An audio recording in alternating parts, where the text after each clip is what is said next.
Chapter 620. Every moment in the business world will not repeat itself. The next Bill Gates will not develop an operating system, and the next Larry Page or Sergey Brin will not research on search engines. The next Mark Zuckerberg will not create a social network.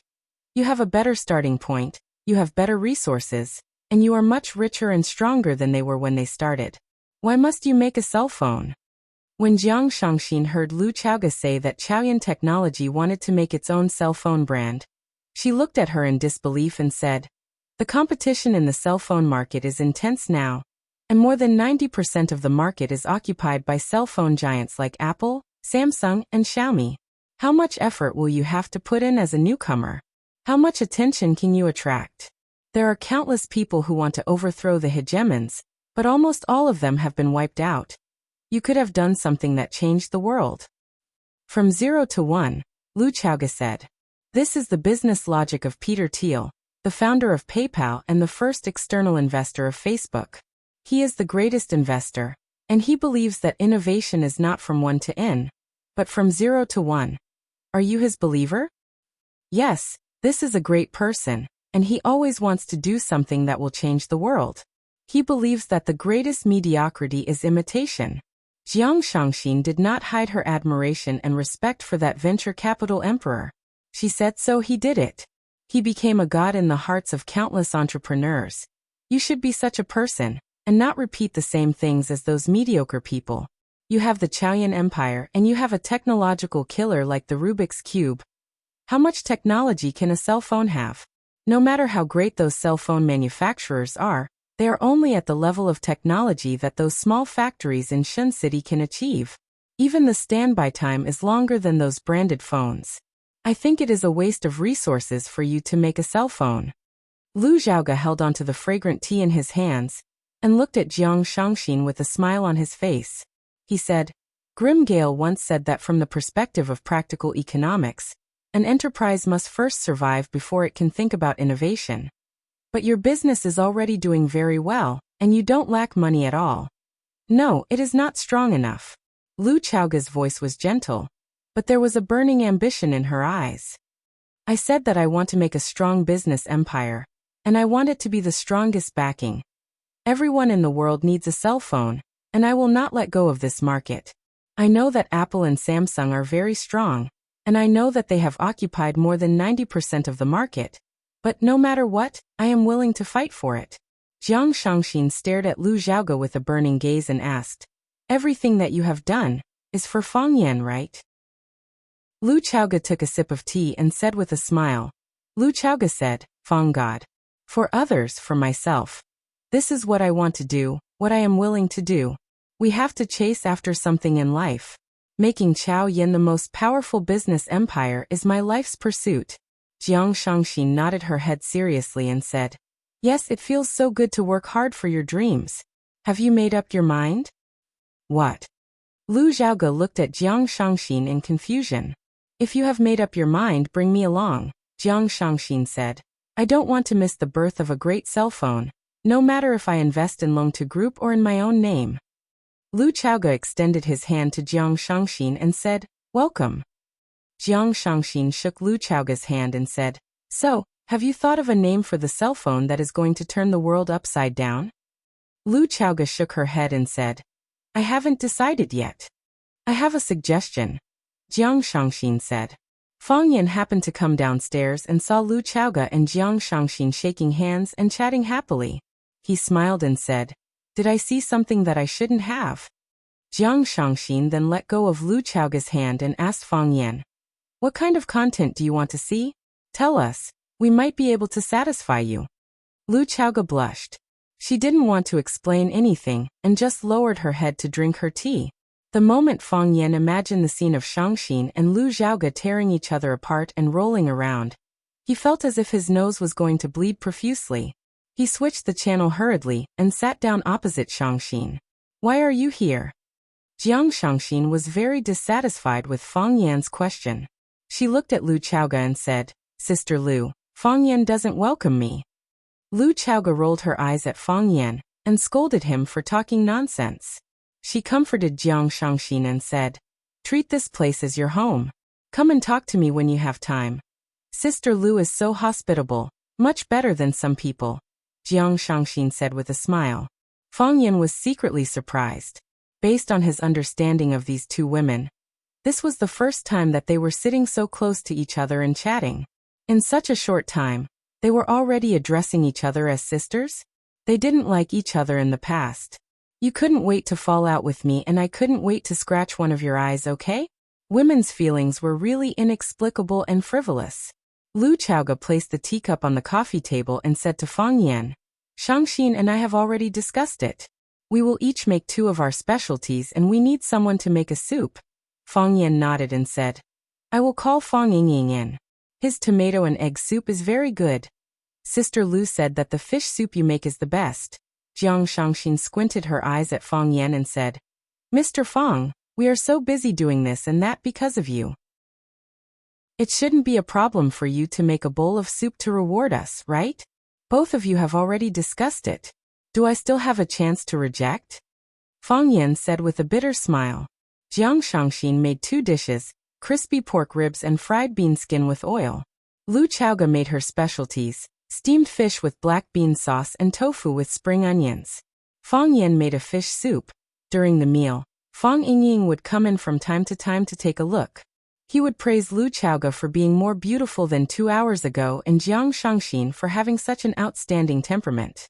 He would even go against his conscience and say that Fang Yan was gentle, generous, and a good uncle master. Of course, Fang Yan still chased him out. There were a total of 4 dishes and 1 soup. He would only be 80% full even if he ate all of them. If he came in, Qining might also shamelessly follow him in. If the 2 of them were to clean up the place, what would the others eat? After the meal, Lu Chaoge cleared the dishes and Fang Yan accompanied Jiang Shangxin for a walk in the backyard. Jiang Zhuliu's secretary is now my subordinate. With her help, I can quickly understand the internal situation of the Longtu group. I have talked to all the senior management in the group and roped in a group of people. I have also warned and dealt with a group of people. I have already taken a preliminary control of the situation. Now the work of the Longtu group is being carried out in an orderly manner. Jiang Shangxin reported some of the affairs of the group to Fang Yan. However, I am worried about the counterattack of the others. You also know that the Jiang family and the Lan family have just made a large-scale investment in the Longtu group. They still hold a large share of the shares. Although the ratio of the shares held by both of us is the dominant one, if they want to do something, it will still be very disadvantageous to the Longtu group. Fang Yan looked at Jiang Shangxin's thin-side profile. He had pushed this woman to a prominent and dangerous position. She had managed to control such a complicated situation in a short period of time. He had to admit that she was extremely strong in terms of temperament and ability. Given time, she would probably become another all-powerful business leader. You don't have to worry about the Lan family, Fang Yan said. Jiang Shangxin's eyes were filled with joy. She said, Have you settled the discussion with the Lan family? Fang Yan shook his head and said, I have not discussed it with the Lan family. Jiang Shangxin was a little disappointed. However, she did not hide her emotions in front of Fang Yan. She said, Since the discussion has not been settled, why do you say that I don't have to worry? Because I have discussed it with the old master of the Lan family, Fang Yan said with a smile. When? Jiang Shangxin smiled again. 3 years ago, when you confronted Jiang Junling, the Lan family chose you. However, the Lan family chose Jiang Junling. Left with no choice, the Lan family could only leave the Lan family and become the laughingstock of the entire Huaqing and the circle of young masters. Many people said that he was stupid. For a guy who had just emerged, he did not hesitate to give up his biggest backing. Without the support of the Lan family, would the Lan family still be the Lan family? What right did he have to become one of the 4 talents of Huaqing? It had only been slightly more than 3 years. Everyone already knew about the accuracy of the Lan family's foresight. Those who had mocked the Lan family are probably thinking of ways to get close to him now, right? The fact that the old master of the Lan family could choose to stand on our side is a huge boost to our abilities. The Jiang family can't hold the fort alone. The Longtu group is no longer at risk. I have not met the old master of the Lan family before. Fang Yan said. However, Since we can address him as the old master, it proves that he is a wise old man. If I were him, the best way to get out of this situation now would be to transfer all the shares of the Long-Tu group that the Lan family holds to the Lan family. In this way, not only will they not lose their face, but they will also be able to preserve their reputation. Most importantly, he has given me a difficult problem that I have to solve. Jiang Shangxin's eyes flickered. She said he is a schemer. In this case, are you going to accept the shares of the Lan family? Chapter 621. If you were me, what would you do? Fang Yan asked. If you accept it, it will definitely make Lanshan Valley feel disgusted. After all, he was the one who stood on your side from the beginning. If you don't accept it, these shares will fall into the hands of Lanshan Valley, which is no different from still being in the hands of the Lan family. If the Lan family makes use of this to create trouble, it won't be a good thing for Long-Tu, you and me. It's a dilemma. Jiang Shangxin analyzed and said. Fang Yan squinted his eyes and smiled. He said, actually, it's not that difficult. You already have an answer in your heart. I believe in him, Fang Yan said. Lanshan Valley is Lanshan Valley. Even if he returns to the Lan family in the future, he will still be Lanshan Valley and my friend. Jiang Shangxin's eyes lit up and she said, you're not worried at all. I prefer to turn my worry into confidence in them. Fang Yan smiled and said, this world is full of darkness, but we still have to choose some people to believe in. What about me? Jiang Shangxin asked. Am I someone you trust? Of course, Fang Yan said. Otherwise, why would I still let you stay in Chaoyan's Underground Research Institute until now? You should know what that place means to me and Chaoyan. It's far more important than me pushing you to the front desk of Long-Tu Group. I understand. Jiang Shangxin nodded solemnly. Fang Yan, although you never mention it, and Lu Chaoga is also unwilling to mention it. No one knows better than me that my life was saved by you. You can't imagine how depressed and desperate I was when I went through all that. When Jiang Zhulu bit my finger. Thank you. Fang Yan waved his hand in embarrassment and said, actually, I wanted to make use of you when I saved you. Of course. In a world like this where everyone is so busy, who would suddenly treat someone so well if they had no desires? Jiang Shangxin said with a smile. Moreover, you won by being honest. I'm really not a good person, Fang Yan said. But I'm not a bad person. You are my benefactor, Jiang Shangxin said. That's enough. Women's understanding of good and bad is very vague. What they care more about is, to her, what kind of person you are. Fang Yan nodded and said, is there any news about your mother? I'm still waiting, Jiang Shangxin said. Without the protection and help of the general family, I'm just a weak and pitiful woman. What can I do? I've talked to Du Qinggo. He's already sent people out to search. If there's any news, he'll contact me immediately. Don't worry, it'll be fine.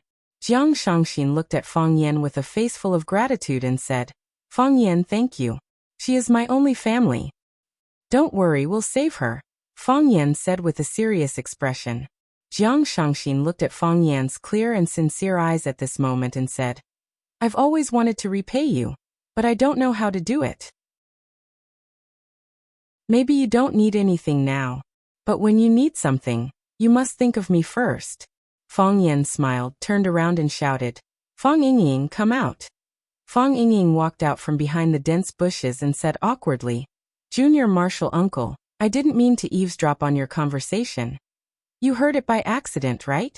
Yes, that's right. Fang Yingying nodded his head vigorously. Fang Yan couldn't be bothered to argue with this rascal and said, send Miss Jiang to Chaoyan Research Institute. No problem. Fang Yingying nodded his head and agreed. This was the brightest moment, but it was also the most dangerous moment. Fang Yan heard that Jiang Zhuliu's mother had gone to look for Jiang Shangxin, and even said some threatening words.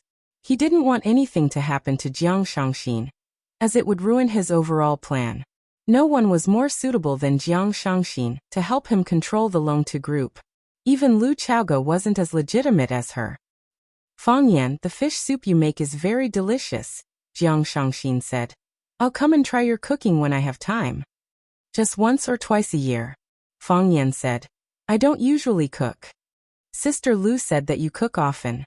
Seeing that Fang Yingying had driven Jiang Shangxin away, Fang Yan returned to the living room and saw that Lu Chaoge was washing the dishes in the kitchen. Fang Yan rolled up his sleeves and said, "Let me do it. A woman's hands are delicate, it won't look good if they get hurt by the detergent." Lu Chaoge rejected him and said, "I'm wearing gloves, it's fine." "You agreed to make a cell phone with her?" Fang Yan looked at Lu Chaoge and asked. "Since she wants to join us." Lu Chaoge turned to look at Fang Yan and said, "Why should we reject her? She is a capable woman, she can help you. Most importantly, I can tell that she really wants to help you. Otherwise she wouldn't have offered to make a cell phone with me. You trust her?" "I trust you more," Lu Chaoge said. "I believe that she won't betray you after you did so much for her. Which woman can bear such kindness?" Fang Yan sighed softly and said, "Li Yun's whereabouts are unknown. She is ultimately a threat to us. If they're using her as a card, then let's just wait for them to show their hand," Lu Chaoge said. "Compared to a dead person, it's more meaningful to keep her alive." "That's right," Fang Yan agreed. "There are too many temptations in this world. Let's see who can last until the end." Mo Qingdi found that he was surrounded. He was surrounded together with the transparent puppy. Standing in front of them was a group of ferocious white animals. They were the rulers of this land of extreme cold, the snow wolves. Snow wolves are pack animals, they eat and sleep together, they come and go like the wind. Not to mention, no matter if their prey was one or a group, they would always fight together. A bit like humans' shameless style of fighting against a group of them or a group of them. Because of their numbers as well as their ferocious nature, no one on this land of glaciers. No, not even animals are willing to fight against them. Mo Qingdi met them once in the White Sea, when they were tearing apart an ice bear. Their strong bodies, running speed and ferociousness in battle left a deep impression on Mo Qingdi. Mo Qingdi used the hermit breath technique to seal his breath, and buried his entire body in the deep snow to avoid a direct confrontation with them. Mo Qingdi didn't like eating wolf meat, and he didn't like being eaten by wolves even more.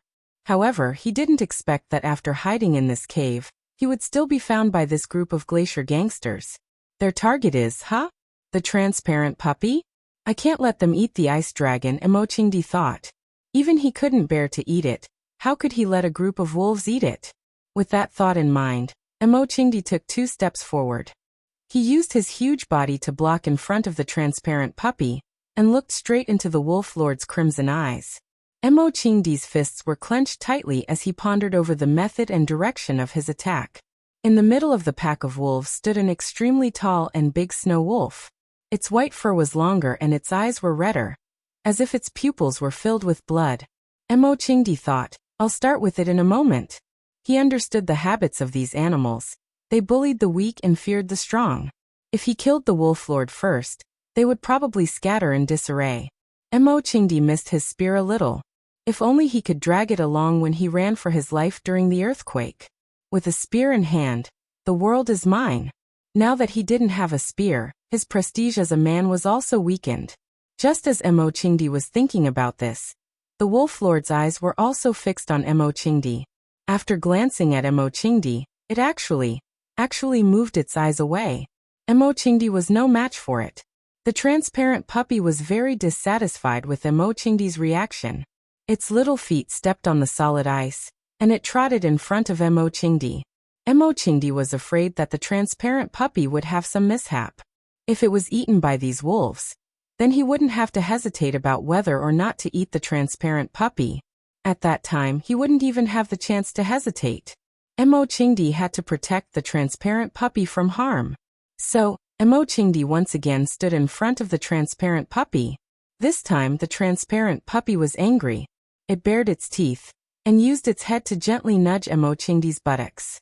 After that, it once again rushed in front of Mo Qingdi. Because this man and dog were constantly trying to stand up for each other, they were getting closer and closer to the position of the wolf pack. Just as Mo Qingdi was wondering if standing in front of the transparent puppy again would arouse its strong resentment and prevent it from giving him food again, the transparent puppy moved. It actually took the initiative to attack the wolf lord in the middle of the pack. Its body leaped up, and as if there was wind under its feet, it floated in front of the wolf lord. The wolf lord's eyes became even redder. Its body crouched down, and then like a cannonball, it rushed toward the transparent puppy. The wolf lord's body was strong, and its size was much larger than the transparent puppy. In Mo Qingdi's eyes, the transparent puppy had no chance of winning. It opened its bloody mouth towards the transparent puppy's neck, and its sharp teeth emitted a frightening cold light. "Be careful," Mo Qingdi shouted. He didn't know what to call its name, but at this moment, the life and death of the transparent puppy made him extremely worried. It was just like how it was Fang Yan, the closest family member to him. In this glacial land, it was indeed his only family. The transparent puppy's neck was bitten by the snow wolf. No, that was just his imagination. Just as the snow wolf's slender teeth were about to pierce through the transparent puppy's neck, the transparent puppy's body unexpectedly drifted again. And in a flash, it jumped on top of the snow wolf's head. A dog stepping on the head of a wolf, such a scene, was really quite creepy. It was the great wolf lord, and it was actually being stepped on by a dog. The wolf lord was really angry. Awoo! It looked up to the sky and howled, as if it was going to tear its skin and drink its blood. Woo! The majestic howl with hidden anger turned into a painful whine, because the ice dragon had bitten off half of its head. Chapter 622. The whole body of the puppy was translucent, and its snow-white skin looked like it would crack at the slightest touch. Its eyes were so innocent, and its body was so thin and weak. It looked a little proud, and a little proud. It looked so pitiful that people couldn't help but want to protect it. It was obviously the little submissive dragon of the ice dragon world. If it was a dog, then it would be a little submissive dog. The roar at the front turned into a sad whine at the back. The huge body of the Wolf King, which was majestic and arrogant a moment ago, fell to the ground. The change in style was too fast for people to accept. Half of the Wolf King's head was in the sharp mouth of the little transparent dog. When the Wolf King fell to the ground, the dog had already floated in front of Mo Qingdi like a gust of wind. The little transparent dog spat out the Wolf King's head in disgust, and used its tongue to roll up a ball of ice and snow on the ground and put it in its mouth. After it spun a few rounds, it actually spat it out with a pew sound. It actually knew how to rinse its mouth. Mo Qingdi blushed. He couldn't brush his teeth after coming to this land of glaciers. Every day, he just grabbed a handful of ice and chewed it in his mouth. He felt that he was not as clean as the little transparent dog. Ice Dragon turned his head to look at Mo Qingdi with a smug look on his face. It spat at Mo Qingdi, as if to say, "Look how powerful I am." Mo Qingdi's mouth twitched, but no words came out. Defeating the Snow Wolf King in one round, it certainly had the right to show off. The tragic death of the Wolf King immediately made the wolves restless. They retreated in unison, staring fiercely and vigilantly at the little transparent dog in front of them. Awoo! Soon, another huge snow wolf walked to the center of the pack, letting out a long howl. Hearing its howl, the pack of snow wolves also howled. They had chosen a new Wolf King. The new Wolf King pounced and chewed off half of the head of the previous Wolf King that the little transparent dog had spat out. With a mouthful of blood, it howled again. Its hind legs were bent, and its body was bent back, as if it could pounce on the prey in front of it at any time. At the same time, the other wolves also bent their hind legs to attack. They were ready to unleash their shameless nature and carry out the wolf pack tactics that they had always won. The transparent dog bit the Wolf King to death in a single round, displaying its extraordinary combat ability. However, there were close to 100 snow wolves in the surroundings, and the little transparent dog seemed to be alone. Mo Qingdi clenched his fists and prepared to fight alongside the transparent puppy. The transparent puppy was not afraid at all. Not only did it not retreat, but it also took the initiative to take 2 steps towards the wolves. It opened its mouth and sneezed violently. Hoochie! A gust of wind blew past, but there was no so-called dragon breath. Mo Qingdi was a little disappointed. Was this really an ice dragon? The transparent puppy was obviously a little embarrassed as well. It turned around and glanced at Mo Qingdi again. It opened its mouth and suddenly, a thunderous sound came from its throat. Awoo! The wind howled and snow flew everywhere. His voice was like a great bell, resounding through the entire glacier land. Hearing this extremely shocking voice, The Wolf King's eyes were filled with fear, and he couldn't help but take a step back. As the Wolf King retreated, the pack of wolves followed suit. Whoosh! The transparent puppy was impatient, and it took the initiative to pounce on the Wolf King. Its body stretched out like a dragon, and its movements were as fast as lightning. The transparent puppy seemed to have the ability to ride the wind, and its body kept floating in the air. However, every time it fell, it would tear a snow wolf into pieces. The transparent puppy, no, the ice dragon had activated its killing mode. The fresh blood made the snow wolf's eyes even redder, and the transparent puppy's fierceness enraged the wolves. They surrounded the little transparent dog, pouncing forward and launching death charges again and again. Mo-Ching-Di stood there very leisurely, and very dispirited. There was no one else in his eyes, only the ice dragon. The wolves regarded the transparent puppy as their only opponent. As for Mo-Ching-Di, he was only a companion after the victory. Buying 2 pounds of lean meat, they would also give you a piece of pig's offal. In the eyes of the wolves, after killing the transparent puppy, would they still be afraid that Mo-Ching-Di would run away? I am the Azure Dragon, the overlord of mankind. Mo-Ching-Di thought in his heart, feeling wronged. The battle was over very quickly, when the transparent puppy killed the new Wolf King, and tore apart the thick fur and hard flesh of dozens of snow wolves. The pack of snow wolves finally collapsed. The first snow wolf ran away, and then more and more wolves left the battle. When the last wounded snow wolf fell to the ground with half of its face bitten off by the transparent puppy, there were no more snow wolves left standing on the ground. The blood of the wolves dyed the glacial ground red, and the corpses of the wolves were scattered everywhere. The transparent puppy stood in the middle of the battlefield, with the posture of a god of slaughter. Mo-Ching-Di sighed softly. This was the demeanor of a divine dragon. The transparent puppy turned its head, and walked step by step to stand in front of Mo-Ching-Di. Mo-Ching-Di stared into its eyes, and suddenly felt that the transparent puppy was no longer the transparent puppy he knew when he first met it. It had grown up, and become a real dragon. Ice Dragon. The transparent puppy stood in front of Mo-Ching-Di, and looked at him with resentment, and then stretched out its head to rub against Mo-Ching-Di's thigh. Are you a dragon? Mo-Ching-Di shouted in his heart. You are the legendary Ice Dragon, a noble creature written in the records of strange creatures. Where is your pride? Where is your dignity? Mo-Ching-Di was confused in the wind. Blue Sky Club. In a private room that was isolated from the outside world, Fang Yan was performing the tea ceremony with smooth movements. With the rise of his status, the current Fang Yan almost didn't need to make tea himself. No matter which club he went to, there would be a professional tea master standing by his side to serve him. Today, Fang Yan was in a good mood, so he took the job from the tea master, and brewed a pot of good tea himself to share with his friends. Fang Yan brought the transparent glass teacups to Lan Shanggu and Lu Shu, and even gave the tea master next to him a cup. The elegant and beautiful tea master wearing a cheongsam looked at Fang Yan with excitement and asked, Sir, did you just use the eye-pointing technique? Fang Yan smiled and said, Outside it is called the eye-pointing technique. We call it the phoenix 3 nods. When you point the water, doesn't it look like the phoenix nodding?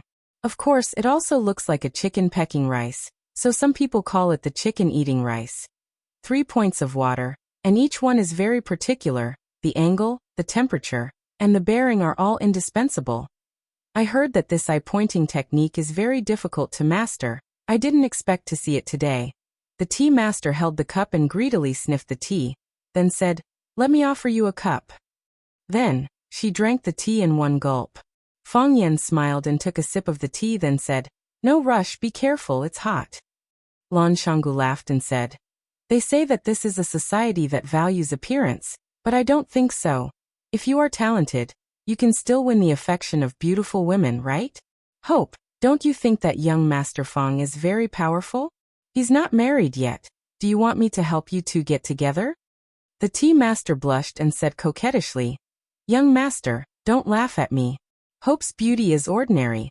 How can she be a good match for Mr. Fang? He likes tea. You also like tea. You are people of the same mind. How can you say that you are not a good match? Lan Shanggu said teasingly. I can see that Hope really likes our young Master Fang. Listen. She only said that her beauty is ordinary, and she is afraid that she is not a good match for Mr. Fong. If she is a good match, she is very willing to be a good match. Zhao Shiji took the initiative to pour tea for the people in front of her, then said, "You guys talk, I'll go out first." After saying that, he hurriedly ran out. Women are the best mediators. After joking around with Zhao Shiji for a while, the atmosphere in the room suddenly became relaxed and cheerful. Lan Shanggu held the teacup and carefully sipped it, then said, "Young master, I don't know much about tea, but I have drunk countless tea, but I have never drunk this kind of tea. The leaves look ordinary, but the taste of this tea is the best I have ever tasted. It is the best tea I have ever tasted."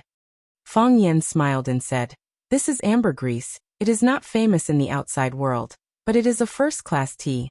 How can such a good tea not be famous?" Lan Shanggu asked strangely. "I will find someone to collect some, and in the future, I will specially provide it to the customers of the Blue Mountain Club." Fong Yan shook his head and said, "No need." "Why? There are only 3 mature dragon trees in the world. One is inside the red wall.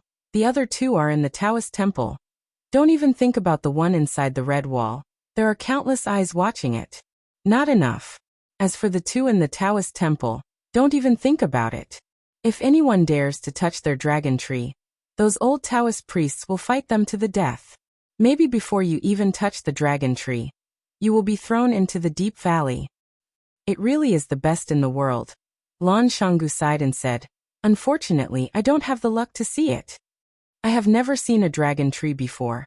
I only stole a little bit of ambergris tea from the Taoist priests. I thought you might not have seen it, so I brought it out for you to try. Isn't this harming people?" Lan Shanggu smiled bitterly and said, "After drinking this ambergris tea, how can other tea be tasted? If I knew this would happen, I wouldn't have drunk it and just drank my big leaf tea. There is no difference if there is no comparison after all." Fong Yan smiled and said, "If you really like it, I will think of a way to get more for you." No. Lan Shanggu hurriedly waved his hand. "This thing is addictive. The more I drink, the more I get addicted. If I get addicted, and young Master Fong suddenly stops giving it to me, then wouldn't my life be worse than death?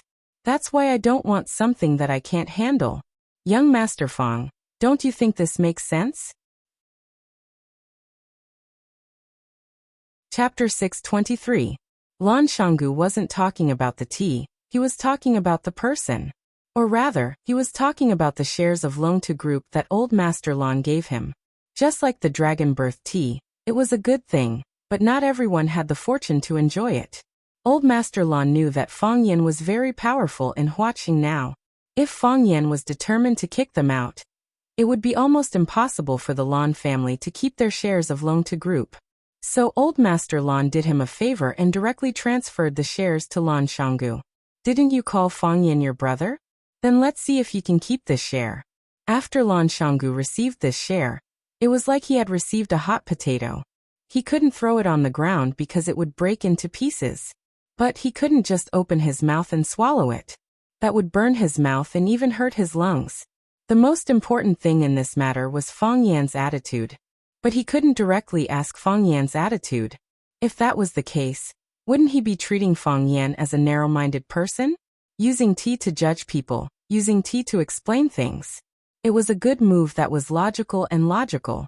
Hearing Lan Shanggu's words, Lu Shu couldn't help but laugh and said, "Lan Shanggu, keep your wretched thoughts to yourself. Didn't you just want to ask young master if you can swallow the big piece of meat that Lan family gave you? If you have something to say, just say it. Is there a need to be so secretive?" Lan Shanggu laughed and said to the willow tree, "Brother Lu Shu is indeed a straightforward person, saying whatever comes to your mind. I was indeed asking to be humiliated by playing these little tricks in front of the young master. No wonder even brother Lu Shu couldn't stand it anymore." Since Lu Shu and Lan Shanggu had spoken openly, then Fong Yan had to give a direct answer. Fong Yan looked at Lan Shanggu and asked with a smile, "What are you worried about?" The smile on Lan Shanggu's face froze.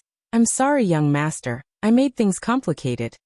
I understand your character, but this is still my fault." "There's nothing wrong with it," Fong Yan said with a smile. "The portion that you obtained originally belonged to the Lan clan. Whether the Long clan gives it to you or to others, that's their freedom. We are merchants, not enemies.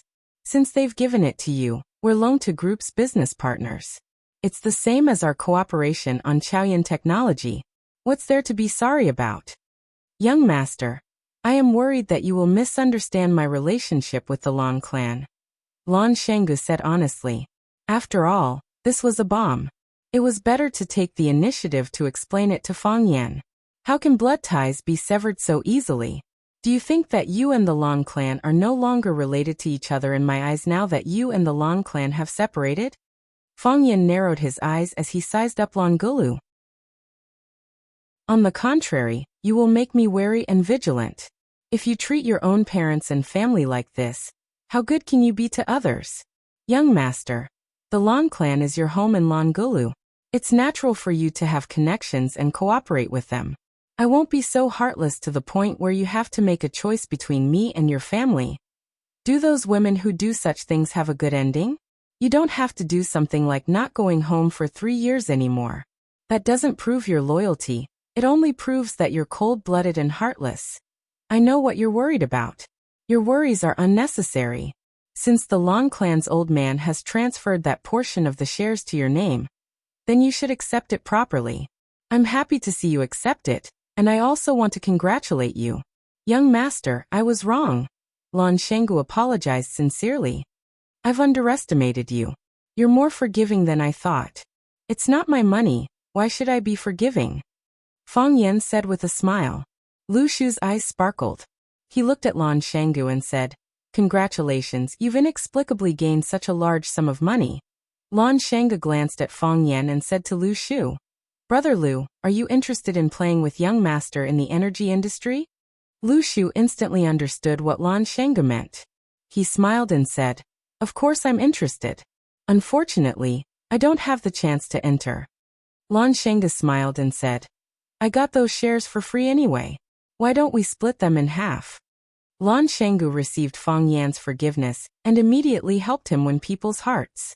Now Fang Yan owned more than half of Longtu Group shares and controlled the management of Longtu Group. Lan Shanggu received the Long clan's gift and became Fang Yan's partner again. Only Lu Shu was an outsider.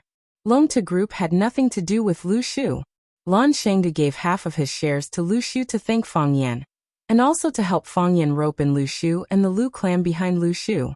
If Lu Shu accepted Lan Shanggu's proposal, then the 3 parties would once again be tied together by benefits. Did he have a reason to reject? I'm more than happy to accept something that doesn't require money. Even brothers should settle accounts clearly. I'll still accept the money, but I'll pay you according to the price when the Long clan bought the shares. How about it? You've gotten a great deal, right? For the willow tree, it was indeed a great bargain. First, the Lu clan finally had the opportunity to enter the energy industry. Everyone knew the future development trend of the energy industry and the market potential of the energy industry in the future. The earlier they entered, the earlier they would have the right to speak in the future world. If it wasn't for the energy industry, the Lu clan wouldn't have made such a risky move with Lu Chaoga's aunt. How would Lu Shu fall into Fang Yan's hands and be injured to this extent? Second, he and Lan Shanggu could be more closely tied to Fang Yan's worship, advancing and retreating together, sharing benefits. The 2 largest energy industries in Huaqing were Chaoyan Technology and Longtu Group. The big brother and the second brother were natural enemies. Previously, the 2 companies were indeed at loggerheads. But now both Chaoyan Technology and Longtu Group had almost fallen into Fang Yan's hands. That was to say, Fang Yan had almost monopolized the energy industry in Huaqing. In this case, anyone who wanted to enter the game in the future would have to greet Fang Yan, or get his approval and blessings. If these 2 companies could work together, then the influence they could bring would be national, or even world-class. No energy company or organization could ignore their existence. At that time, Fang Yan would become the world's most famous energy king. Who wouldn't want to have a relationship with such a person? Lu Shu raised the teacup in front of him and solemnly toasted Lan Shanggu. Lan Shanggu laughed and said, It's rare to see brother Lu Shu not being hostile toward me. At this moment, Fang Yan suddenly made a shushing gesture. Lan Shenggu and Lu Shu thought that Fang Yan had discovered something, so they hurriedly listened. There was the noise of laughter outside, the sound of wine glasses clinking, and the tinkling of a zither. The sound of the zither was clear and sharp, but intermittent. It floated beyond the ninth heaven, faintly discernible and faintly discernible. It hit your heart hard, making you feel pain. Just when you were waiting for its second attack and prepared to be attacked again, it suddenly disappeared with a whoosh. It made people feel empty in their hearts. This was an unfinished song, youth. This was a story without an ending. This was a brushing shoulder in the crowd. This was a look of deep love when you were sheltering from the rain under the eaves. It was unknown, and it was fruitless. It was regret, and it was a lament. In an instant, Fang Yan's thoughts changed. He didn't know where his spirit and soul had flown to. Fang Yan was shocked when he came to his senses. He was a martial artist, a person with a firm mind. He had the protection of the heart of Tai Chi, so the decadent music outside had no effect on him. But why did this music remind him of so many things? Why did it make him lose his mind? At that moment, if someone attacked him, he might not be able to keep his life. Fang Yan looked at Lan Shenggu and Lu Shu, and found that they also had dull expressions. They were obviously immersed in their own memories of the past. Their willpower wasn't as strong as him, so it was even more difficult for them to get out of this music. This was a magical music that could confuse people's minds. When the music entered the ears, the entire world around them disappeared. When the music ended, they returned to this noisy and chaotic world. Lan Shenggu's face was full of fascination. He said, "Who played this song? It's really rare to hear it in this world. I'm not afraid to say it out loud, but just now, I suddenly remembered my first love in middle school. Although I have long forgotten her name, I thought I had long forgotten about this person. It turns out that some things have always been hidden in the bottom of my heart." Lu Shu also remembered many old memories, but his personality was gloomy now and he didn't like to talk much. "I don't know who played this song," Lu Shu said. "Such a wonderful person, no matter what, we should make friends with her." Lan Shenggu nodded and said, "I really don't know when the Blue Mountain Club recruited such a brilliant musician. Wait a moment, I'll find someone to ask." "No need," Fang Yan said. Lan Shenggu and Lu Shu looked at Fang Yan curiously. Lan Shenggu asked, "Master, you're not interested in her?" "I already know who it is." Fang Yan said, "Only her music can make people's souls leave their bodies and become intoxicated. I can hear the celestial music, but I can't see the celestial being."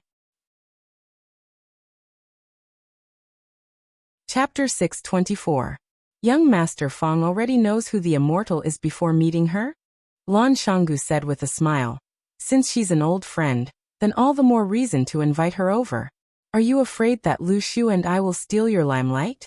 You don't have to worry about this. Lu Shu and I are indeed a bit more handsome than you, but as long as it's a woman that young Master Fang values, even if we admire her, we definitely won't pursue her. Of course, if that immortal accidentally takes a fancy to us and takes the initiative to launch a fierce attack on us, at that time, young Master Fang mustn't break us up because of jealousy."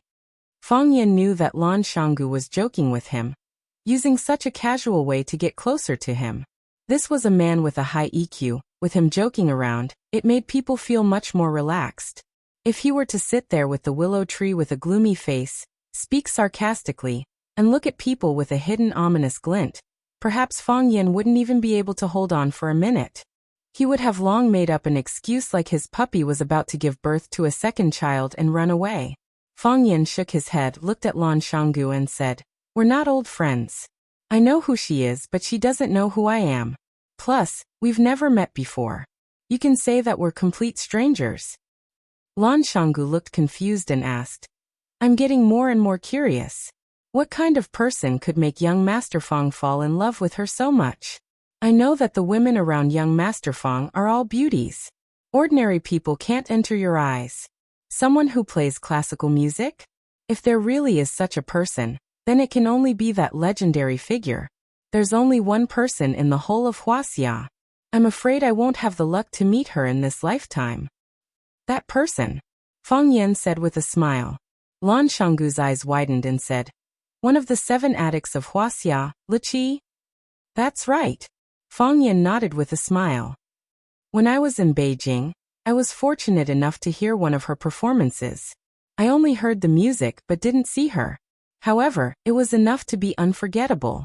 He subverted my understanding of music and magnified all kinds of positive and negative emotions hidden in the bottom of my heart.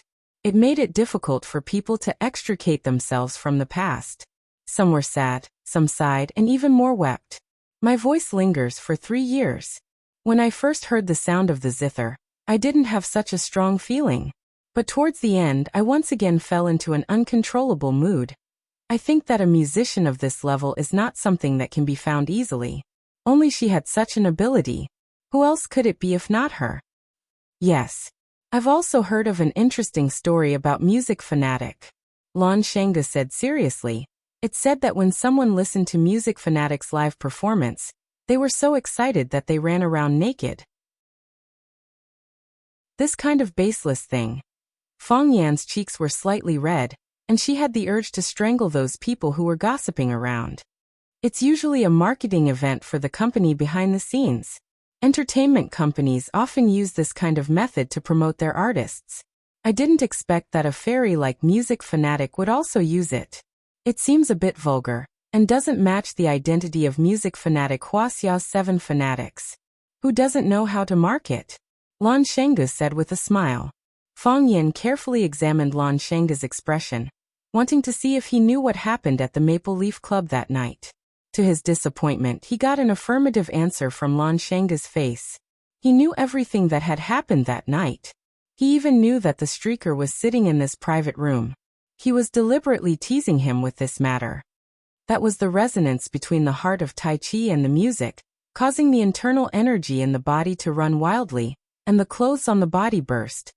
Fang Yan tried hard to explain. You don't understand.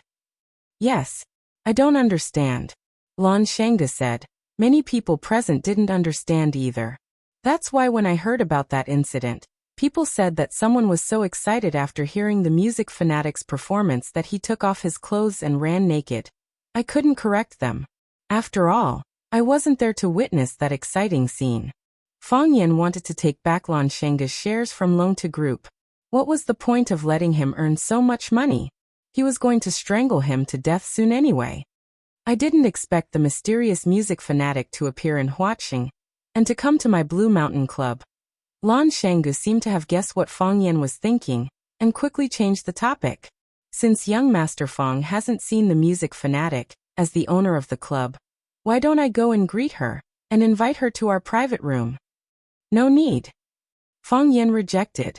I heard that the music fanatic likes silence, and doesn't usually talk to strangers. She doesn't even meet the guests when she's performing. Why should we force her? Lan Shengge gave a thumbs up to Fang Yan and said, Young Master Fang Yan is also a refined scholar. No wonder your heart of Tai Chi could resonate with the music fanatic's music. I'm afraid that you won't be able to invite her even if you go. That would be embarrassing, Fang Yan said. While Fang Yan and Lan Shengge were joking, Lu Shu sat at the side and drank his tea in silence. He seemed to be listening attentively to what the two were saying, but he also seemed to be uninterested in anything. Lu Shu, one of the 4 prodigies of Huaqing, was once active in the circle of Huaqing's playboys. Ever since he was disfigured in that accident, his personality had changed drastically. He was now like an eccentric monster. That's right, someone had already given him a new nickname. Wolf Head. After 3 steeps of the ambergris, just as Fang Yan was about to get up and leave, there was a commotion outside the private room. Who was the one playing the piano just now? Come out and let me see. Come out, will be greatly rewarded. I hope it's a beauty. If it's an old lady, it'll ruin our mood. Fang Yan's expression was slightly angry, but he didn't say anything in the end. Although he had never met Wuxia before, because of these 2 songs and the telepathic resonance between them, he had already regarded Wuxia as a close friend in his heart. He didn't want Wuxia to encounter any injustice. The people outside were obviously here for Wuxia. They could also hear the beauty of the piano sound, so now they wanted to see who the person playing the piano was. Lan Shengge had been paying attention to Fang Yan's words and actions. Seeing Fang Yan's unhappy expression, he smiled and said, "In the few years that eldest young master wasn't here, some kids appeared in Huacheng. These young people rely on the fact that their families are rich to be arrogant and domineering. They often do things that are out of line. They probably think that Mr. Luqi's piano sound is beautiful, so they couldn't help but come and say hello to her." Fang Yan nodded and said, "I hope they won't make things difficult for Luqi. People who are dedicated to their work are worthy of admiration, especially those who are devoted to music." "Don't worry," Lan Shanga said with a smile. "This is my turf, I'm sure they will give me some face." As soon as Lan Shanga finished speaking, the noise outside became louder and louder. "Are the people inside all dead? Open the door, we're going in." T6, are you going to open the door or not? If you don't open the door, I'm going to smash the door. Do you know what this place is? This is the Lan family's turf. I'm telling you, if you don't open the door, you'll never be able to leave the Blue Mountain Club. The voices outside traveled into the private room. Fang Yan looked at Lan Shanga with a smile. Lan Shanga's face was so gloomy that water was about to come out. He had just bragged to Fang Yan that the young people outside would more or less give him some face, and now they were yelling that they would smash the door and make it impossible for them to leave the Blue Mountain Club. He felt his old face burning with pain. He had been slapped dozens of times by the kids outside. "I'll go out and take a look," Lan Shanga said in a low voice. Fang Yan nodded and said, "I'm going home to sleep as well. Let's go out and see what's going on." Since Fang Yan said to go, Lu Shu naturally followed. They walked out of the private room, passed through an alley, and saw a group of young people in luxurious clothes standing in a small courtyard. There were both men and women, and they all looked very young. Because they had too much to drink, their standing posture was crooked. There was even a young couple who leaned against a pillar and kissed as if there was no one else around. At the door of a room, there were a few young people holding wine bottles. They were cursing and swearing, saying some unbearable things. There were also two young people who were a little impatient and directly ran over to knock on the wooden door of the private room. If they couldn't open the door, they kicked it with their feet. The sound of banging was endless. The wooden door creaked. If it wasn't for the fact that the wooden door was sturdy, it would have been broken by these people. "A bunch of scum," Fang Yan said coldly. Seeing that Fang Yan was angry, Lan Shanga's heart sank. He strode towards the scene of the accident and shouted, "All of you stop." Lan Shanga was tall and had a strong aura. His voice was like thunder, giving people a great deterrent. There was a moment of silence. However, when those young people saw that Lan Shanga was just a big guy they weren't familiar with, they started laughing again. "Damn, who is that big guy? Where did this mad dog come from? How is this a mad dog?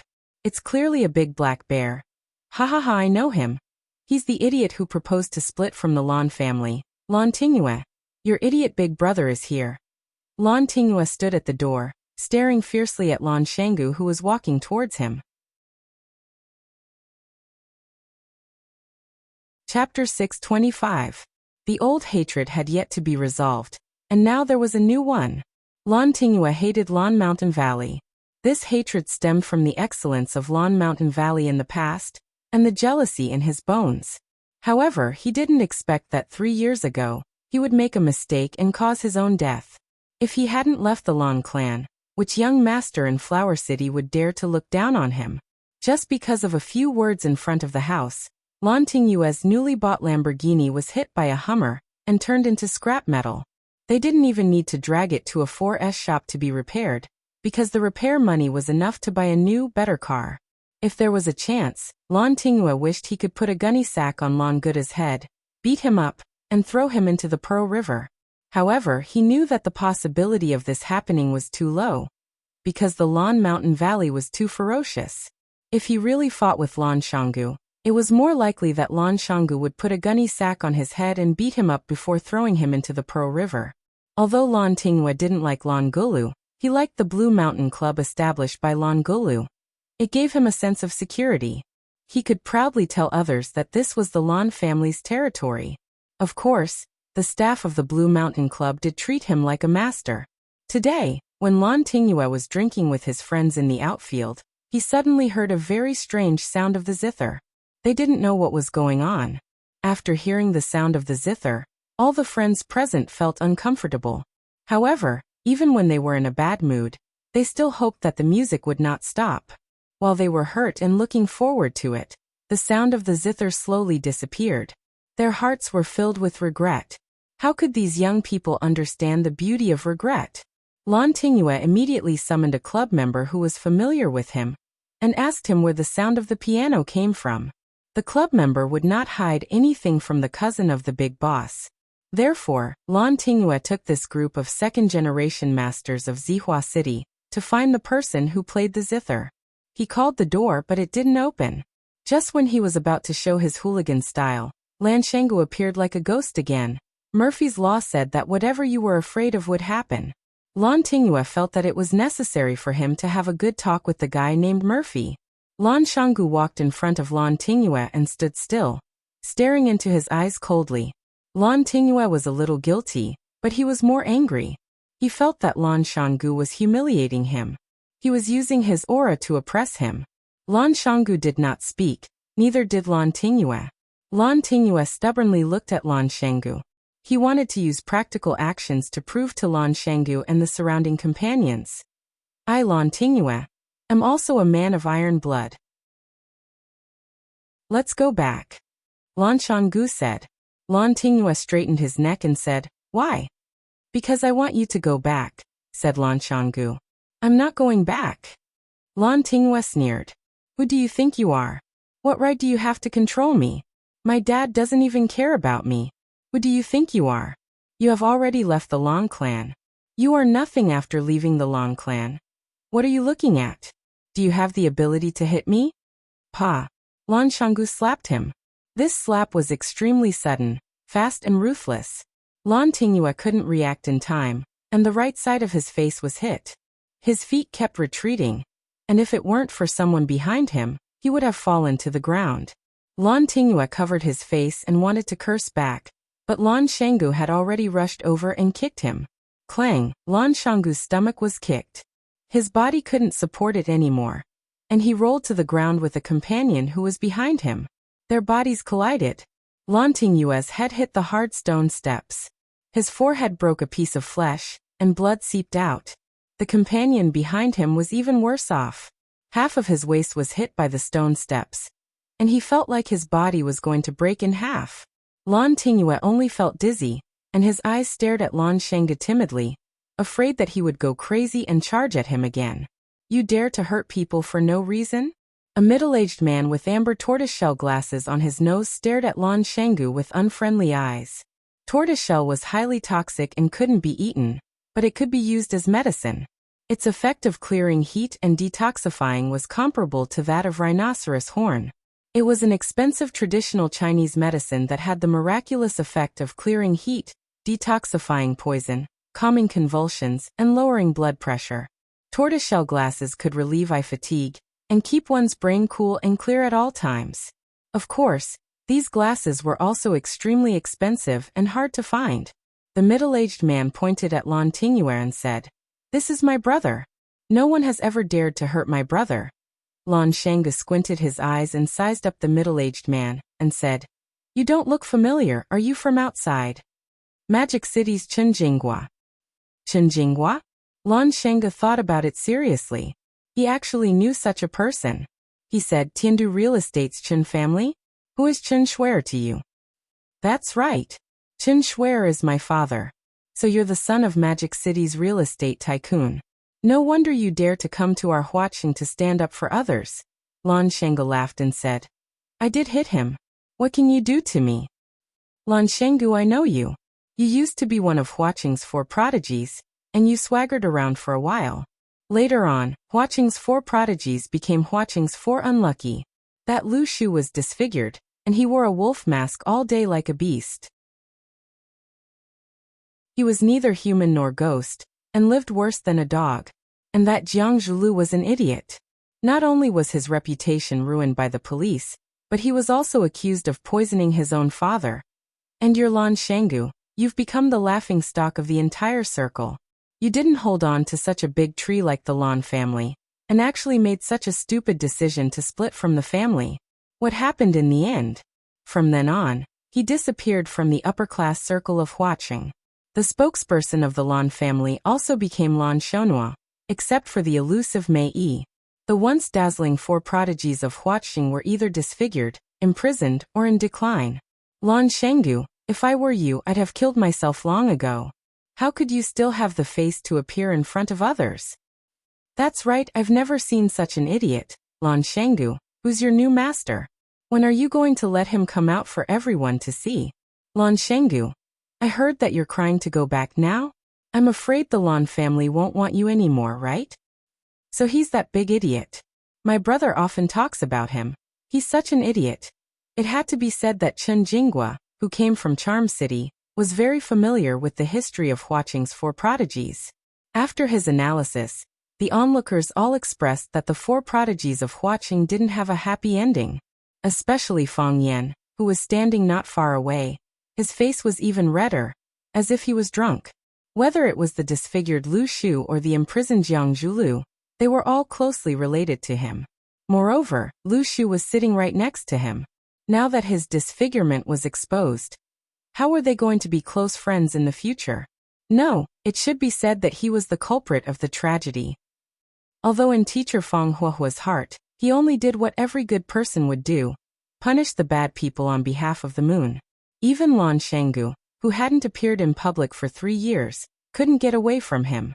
Fang Yan's 3 years of mourning were the most difficult 3 years for Chaoyan technology. It was also the most painful 3 years for Lan Shenggu. Lan Shenggu and Jiang Zhulu were partners of Chaoyan technology, and Lu Shu was backed by the Lu family. No matter whether his choice was right or wrong, he had the power of the Lu family to rely on. No one could really do anything to him. Lan Shenggu was an unlucky guy. He had just separated from the Lan family because of Fang Yan, and then something happened to Fang Yixing. Fang Yan disappeared for 3 years. At that time, all kinds of hostile forces appeared, and even the mockery within the Lan family gradually rose. In a situation where the situation was not in his favor, Lan Shenggu could only hide his head and live, lest he became a target of others. 3 years could change a lot of people and things. Many people thought that Lan Shenggu's disappearance was because he stood on the wrong side, and that he was abandoned by the Lan family. But they didn't know how much benefit Lan Shenggu had gained from standing on the wrong side. It was also because of Lan Shenggu's 3 years of silence that the young people who had just emerged in Huaqing didn't really care about him. Even some of the young people who couldn't be compared to the four prodigies in the past began to order him around in front of him, very arrogant. Chen Jinghua came from Shanghai, and his background was extraordinary. He and Lan Tinghua got to know each other overseas, and after he came back, they visited each other more frequently.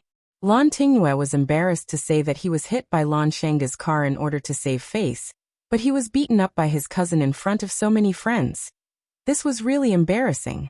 Chen Jinghua wanted to stand up for his brother, so he naturally had to step on Lan Shenggu. After hearing Chen Jinghua's words, Lan Shenggu laughed out loud. He pointed at the willow tree on the wheelchair in the shadow and said, "That person is the one you said is neither human nor ghost, one of the 4 unlucky spirits of Flower City, Willow Tree." Lu Shu snorted coldly, very dissatisfied with Lan Shenggu's introduction. However, he stared at Chen Jinghua fiercely, like an animal that had been completely provoked. He could despise and even insult himself, but he wouldn't allow others to despise and insult him. Lan Shenggu pointed at Fang Yan, who was standing beside Lu Shu, and said, "That person, his name is Fang Yan. In the past, you didn't know his name, but it's okay, he was originally a very low-key person. But from tonight onwards, the entire Huaqing will know of his existence." Lan Shenggu's smile was sinister, and his voice was cold as he said, "Remember, his name is Fang Yan. I'm Lan Shenggu, that cripple is Lu Shu. Tonight we'll do something exciting for everyone." Chapter 626. Something hot-blooded and exciting? What hot-blooded and exciting? When they heard Lan Shenggu say that he, Fang Yan, and Lu Shu were going to do something hot-blooded and exciting tonight, everyone had a bad feeling. Lan Shenggu's expression was so flamboyant, even a little arrogant. This was very different from his previous low-profile and forbearing personality.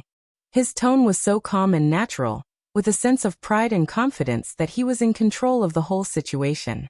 Until now, some people remembered that the Blue Mountain Club was under Lan Shanggu's name. He was the leader of this land, the king of everyone. If he wanted to make people unhappy, it wasn't a difficult thing to do. Lu Shu had been sitting there with an indifferent expression all this while. Even when others scolded him for being a disfigured monster wearing a wolf mask, or even a beast that was neither human nor ghost and lived worse than a dog, other than his pupils constricting slightly and the red blood vessels in the whites of his eyes becoming redder, he did not show any extreme reaction. He was like a bystander, a witness. Everything that happened today had nothing to do with him. But now, Lu Shu had the desire to speak.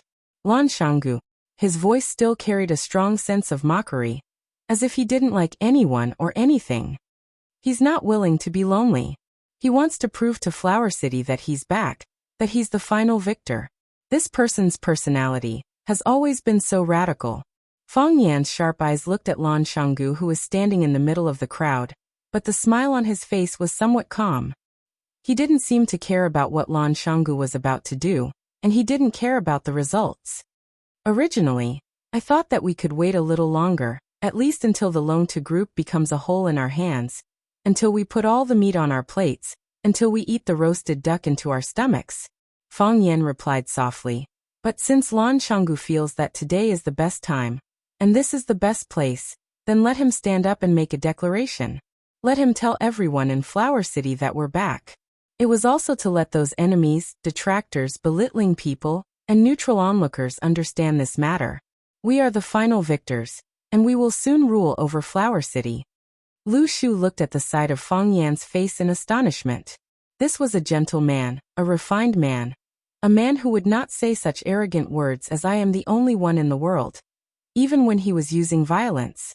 He had never heard Fang Yan say something like that, saying that they were the final victors, and that they were going to dominate Flower City.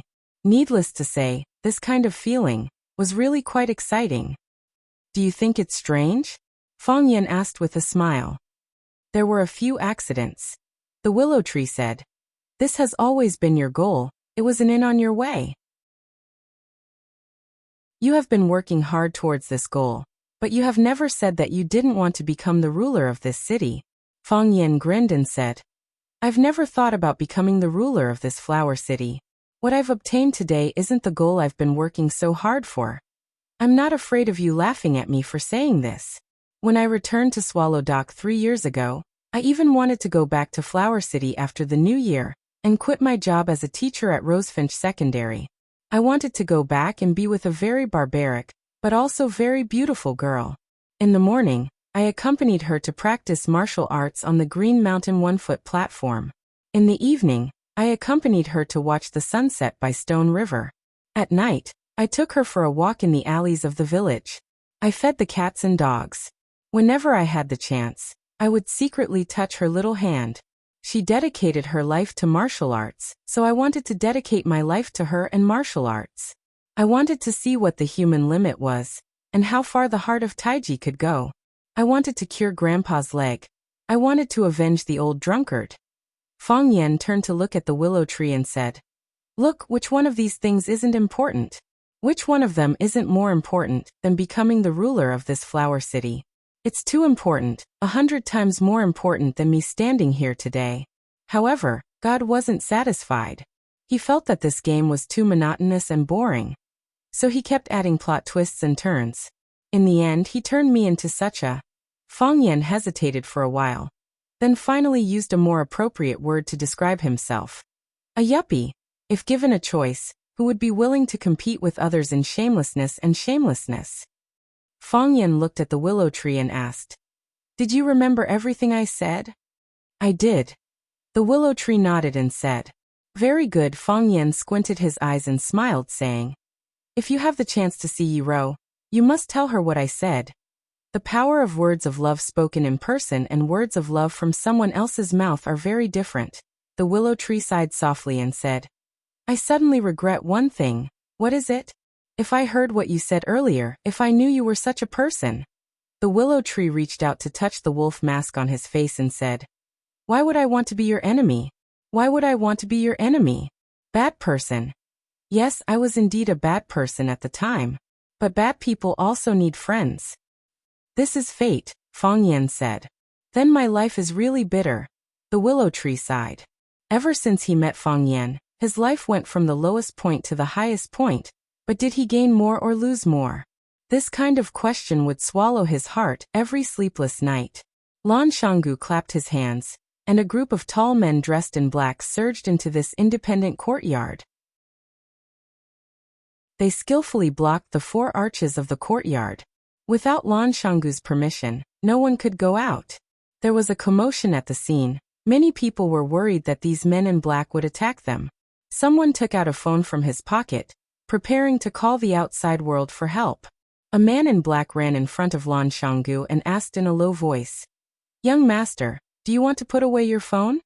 Lan Shanggu sneered and said, "No need. Let them come."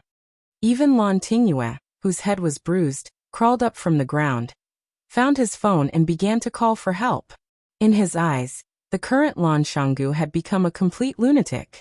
Chen Guojing didn't call for help. If he did so, it would be showing weakness to Lan Shanggu. Someone like him. How could he show weakness like others?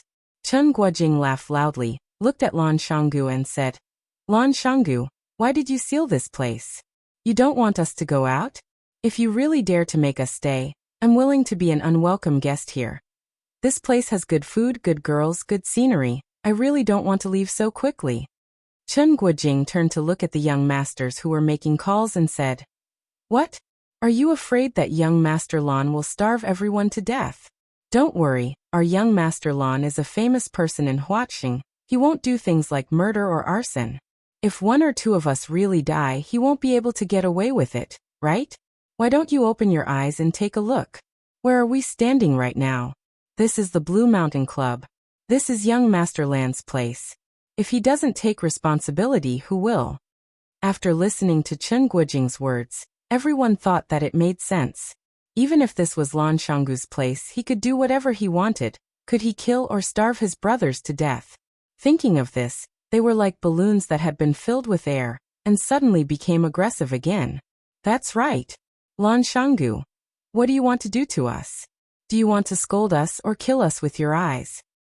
"Lan Shanggu, I'm warning you, based on what you did tonight. We can charge you with imprisonment and restriction of personal freedom." "Lan Shanggu, I've already called the police. If you're smart, hurry up and apologize to us. If we're in a good mood, maybe we won't stoop to your level." Lan Shanggu turned to look at Fang Yan, chuckled and said, "Do you know why I can't wait to do this? These bastards just don't remember the pain. They're born to be despicable. If you talk to them nicely, they'll think that you're easy to bully, that you don't have a strong background, that I'd be letting you down if I don't bully you, so you came to please me. Only by beating them up so that they remember that we beat them up, that every bone in their body hurts when they see us, then they'll talk to us nicely and maintain the respect they deserve." Chen Guojing's face was full of mockery as he said, "Lan Shanggu, I'm standing here today, I don't believe. What can you do to me tonight? Lan Shanggu, I'm in Xinjiang, I'm standing here today, I don't believe. That you dare to beat me up? Lan Shanggu, I'm Li Xiaohua, my father is Li Xinhui, if you don't beat me up today, you're my grandson. I don't want a grandson like you." More and more people stood up. They were all young people, and they all thought they were respectable young people. They were surrounded by Lan Shanggu, bullied by Lan Shanggu, and this stimulated their arrogance and courage. They were prepared to fight to the death with Lan Shanggu. Lan Shanggu didn't disappoint them. He waved his hand, smiled and said, "Don't beat them to death." Thus, the surrounding men in black held wooden sticks in their hands, and started to beat the heads of the young masters in the courtyard. Chapter 627. Lan Shanggu said don't kill, which meant that he was willing to bear all the consequences other than killing people. Since they got the authorization from the big boss, how could the tall and strong men in black not use all their strength? They waved their big sticks and hit the faces and bodies of the rich second-generation young masters. "You dare to hit me?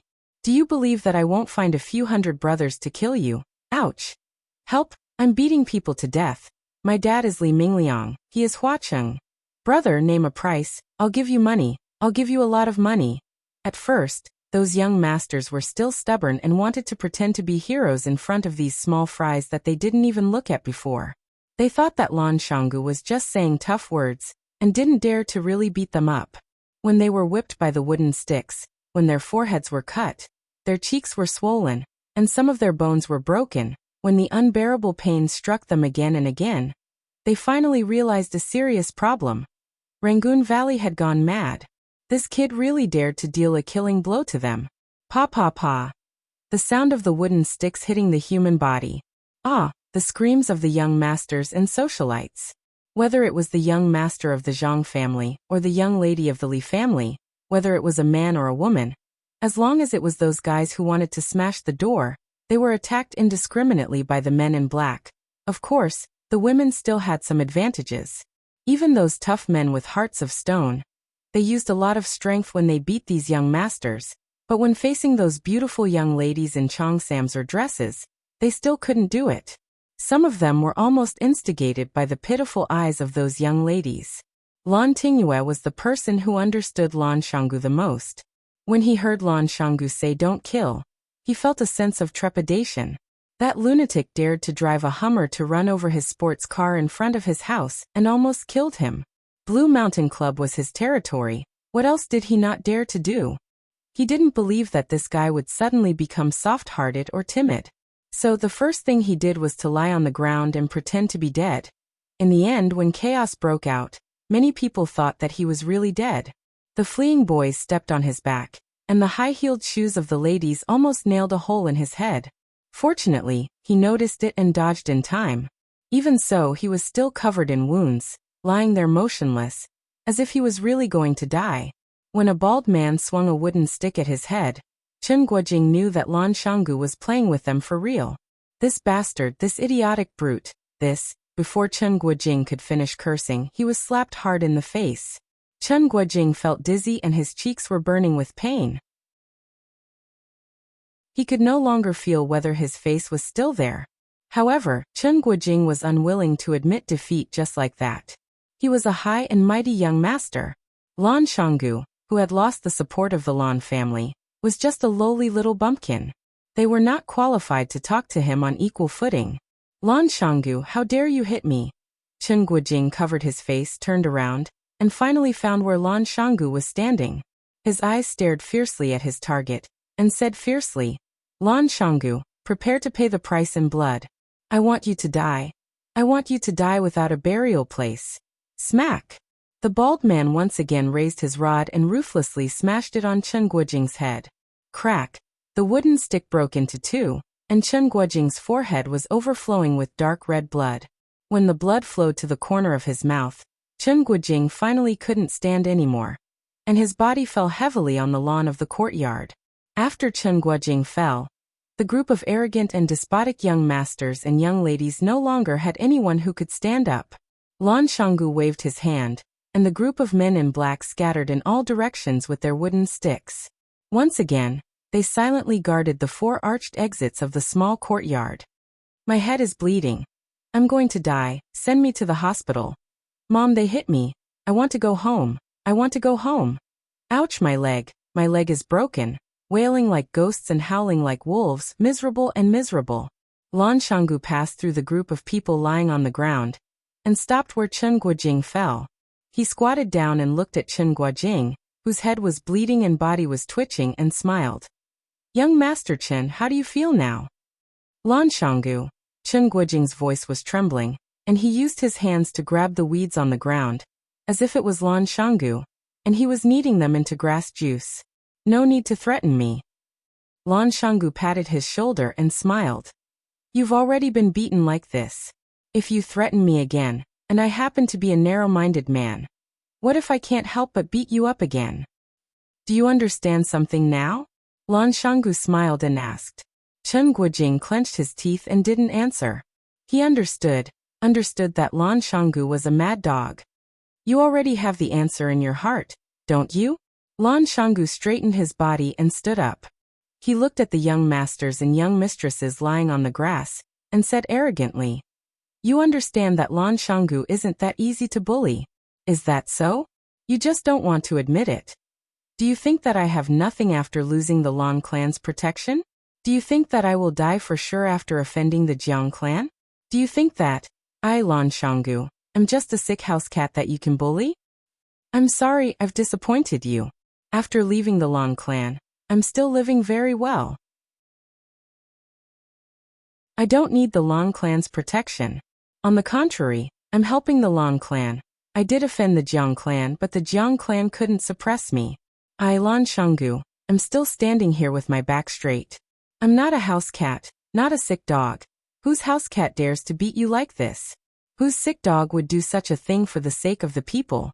Lu Shu looked at Lan Shanggu, who was giving a speech in the middle of the crowd, curled his lips, and said sarcastically, "This kind of flattering method is really shameless." Fang Yan laughed as he watched, as if he didn't hear what Lu Shu said. "You're all hurt, right? Have you all learned your lesson? From this moment on, you all know who you can't offend in Flower City?" Lan Shanggu looked at where Fang Yan was standing and said, "My speech is over, now I will formally introduce a distinguished guest." Fang Yan waved his hand and said, "I'll pass. I'm not used to such a grand occasion." Lan Shanggu laughed loudly and said, "Look, our eldest young master doesn't even have the interest to talk to you. Only I, Lan Shanggu, am willing to put down my pride and stand up to teach you a lesson." Lan Shanggu walked to the wooden door that had been tightly shut, and warmly shouted to the people inside. "Flower City, Lan Shanggu, is Senior Liqi inside?" Creak. The wooden door opened a little, and a green-clothed child peeked his head inside. Seeing Lan Shanggu at the door, he doubtfully asked, "You saved us?" "That's really embarrassing," Lan Shanggu said with a guilty expression. Lan Shanggu said guiltily, "The Blue Mountain Club is my business. It's an honor for Senior Liqi to come here, but I didn't expect that these gangsters would affect Mr. Liqi's mood. I'm willing to die 10,000 times." The green-clothed child waved his hand and said, "Master said that ignorance is not a crime, and you didn't do it on purpose." Lan Shanggu felt that this green-clothed child was very cute when he spoke like an adult, so he cupped his hands and smiled. "Young master, can you please inform your master that Mr. Liqi, just say that Lan Shanggu of Flower City wants to visit her and apologize to her in person." Creak. The wooden door was closed. Lan Shanggu rubbed his nose and bitterly smiled. "Isn't this a bit too violent? You could just say that master is already asleep." Creak. The wooden door opened again. The child stood at the door and asked in a clear voice, "Is there a person named Fang Yan here?" Fang Yan was stunned, thinking, "How did Mr. Liqi know my name?" He thought about it and realized that he had never had any direct contact with Mr. Liqi. The only time he had contact with Mr. Liqi was in an awkward situation where he ran naked. Of course, even after paying so much money, he still didn't have the chance to see Mr. Liqi. Why did this little boy ask for his name today? Lan Shanggu was also stunned. He thought that Fang Yan's words were too insincere. He just said in front of them that they had never met, and that he only admired her. Now that Liqi's disciple asked if he was here, it proved that they had been in contact for a long time. Lu Shu was suspicious, so he also had the same thought. Why did Fang Yan deny his relationship with Liqi in front of him and Lan Shanggu? If they were already familiar with each other, why did he say that they had never met? What kind of truth was he trying to hide? Could it be that Liqi and Fang Yan were lovers? "Hey, I'm asking you a question." Seeing that no one answered, the child couldn't help but shout, "Is Fang Yan here?" Lan Shanggu turned to look at Fang Yan, and Fang Yan nodded to him. Lan Shanggu looked at the child and said with a smile, "Fang Yan is here. May I know why you are looking for Fang Yan? Invite him in." Seeing that Lan Shanggu and Fang Yan were exchanging glances, the child's eyes had already shifted to Fang Yan. His small body bowed 90 degrees to Fang Yan and said, "Master wants to see him." Lan Shanggu's mouth was full of bitterness. He wanted to see him but couldn't, but Mr. Liqi took the initiative to invite Fang Yan. Was he destined to be a supporting character? Fang Yan hesitated for a while, then took the initiative to walk toward Liqi's room. The green-robed child stepped aside and said, "Mr. Fang Yan, please." "Thank you." Fang Yan thanked the green-robed child. Lan Shanggu also wanted to follow behind Fang Yan to take a look at Liqi in the end, The green-robed boy blocked him with his leg. Chapter 628. There were too many rumors about the music addict, so many that she became a legend in countless people's hearts. Or rather, a legend. Some said that a world-famous musician shaved his head and became a monk after listening to the music addict's performance. He said that there was no other music in the world with the music addict. Some said that a cancer patient miraculously recovered after listening to the music addict's music. She didn't take medicine or chemotherapy and lived until she was 101 years old. Some said that the blind opened their eyes when they heard it, and the deaf were moved to tears.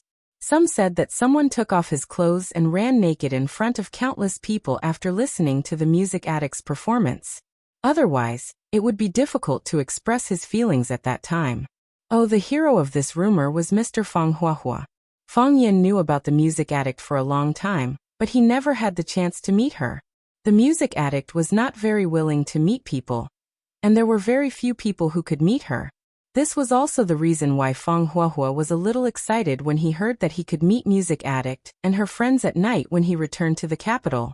Who didn't want to have intimate contact with their idol? It had been 3 years since they parted at the Maple Leaf Club.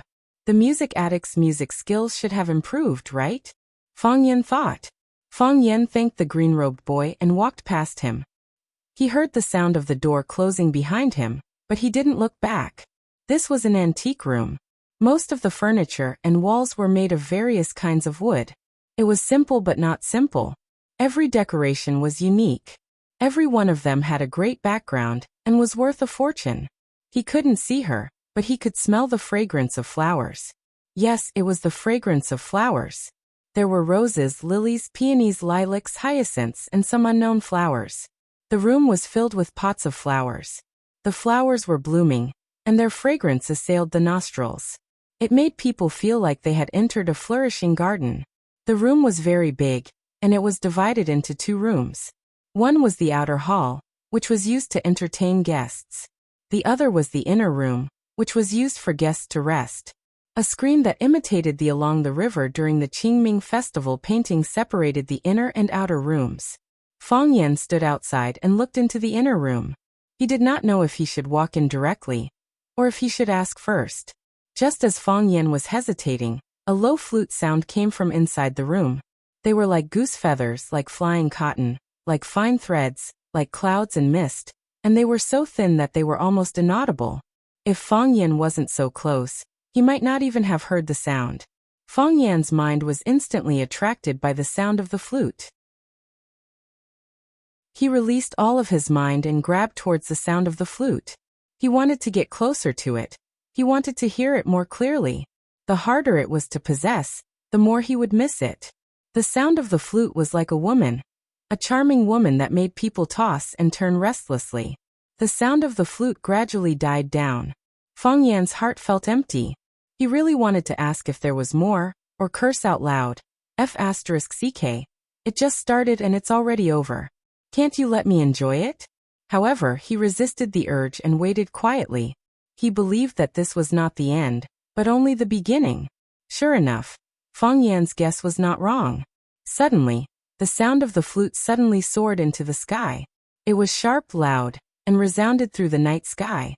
This time, not only Fang Yan could hear it, but the people at the door could also hear it. The people in the courtyard could also hear it.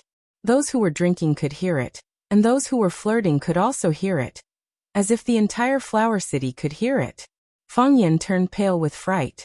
What kind of music had such a strong penetrating power and vitality? He knew that this sound couldn't be heard by the entire city, but the soaring momentum it displayed made people feel that nothing could stop it. Time, space, distance, and any other factors. Between heaven and earth, there was only the sound of the flute. Different from the previous 2 performances, the rhythm this time was very cheerful and joyful. It was like a girl in love, like a young man who lost his virginity, like an uncle who won a prize, like an old man who held the hand of Widow Wang at the head of the village. Everyone listened with joy, and everyone couldn't help but smile. The corner of Lu Shu's mouth that was hidden behind the wolf head mask slightly raised. Lan Shanggu laughed without a care in the world. Lan Tingyue, who had just been beaten, grinned. When he smiled, the wound at the corner of his mouth was pulled.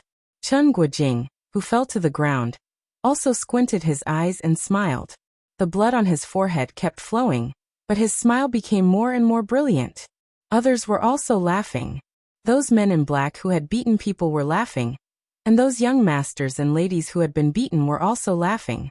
Everyone had thousands of reasons to be happy. Their bodies floated in the clouds, as if there was nothing in the world that should be worth worrying about. Fang Yan was also laughing. As he laughed, a horrified expression appeared on his face. He had discovered something very embarrassing and dangerous. His heart of Tai Chi once again spun for no reason. There was no danger, and no consciousness. It just followed the rhythm of the music, like a wild horse that had run away from its reins.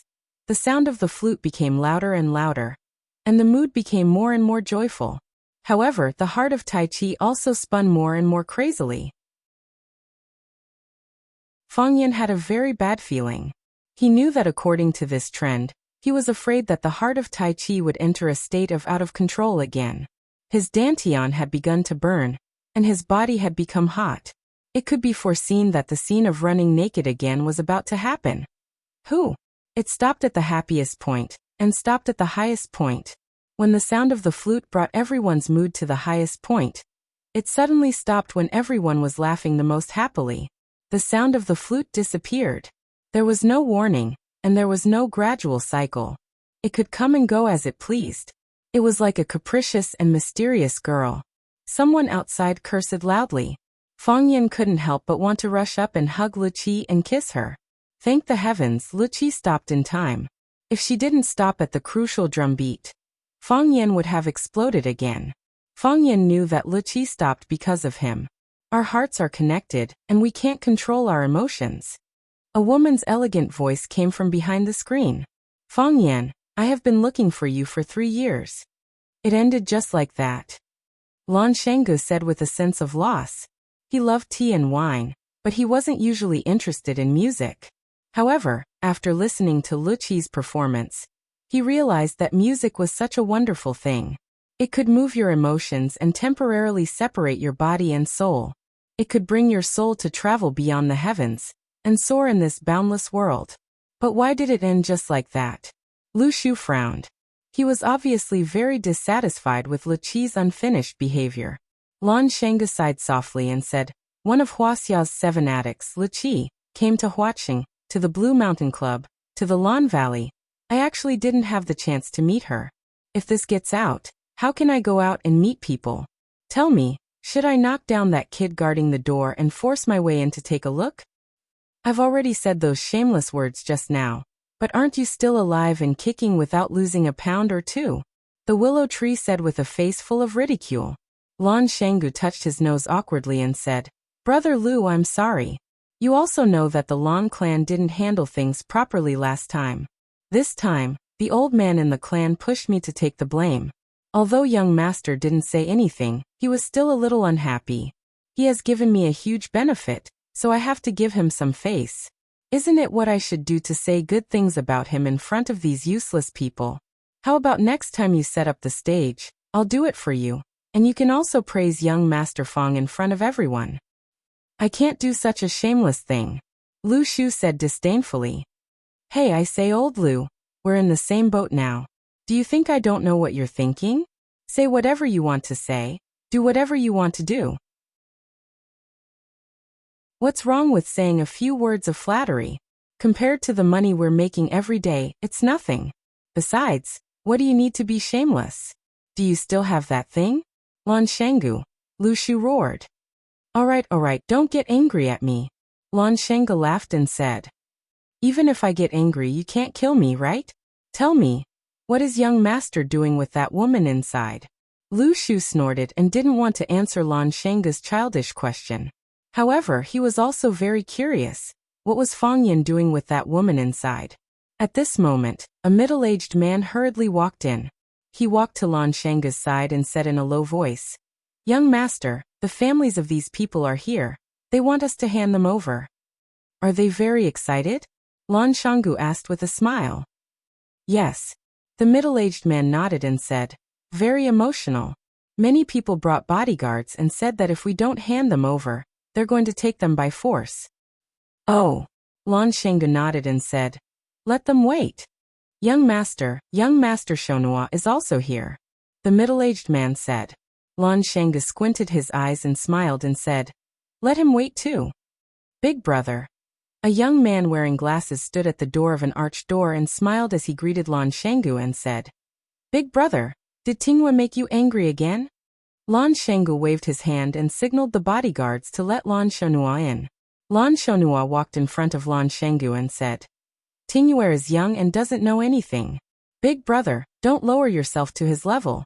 Hearing Lan Shonhua's voice, Lan Tinghua finally had the courage to raise his head and shouted with a sobbing tone. Big brother, quickly save me. Lan Shonhua scanned the ground and picked up a broken wooden stick that someone dropped on the ground and swung it at Lan Tinghua's body. You bastard, always causing trouble.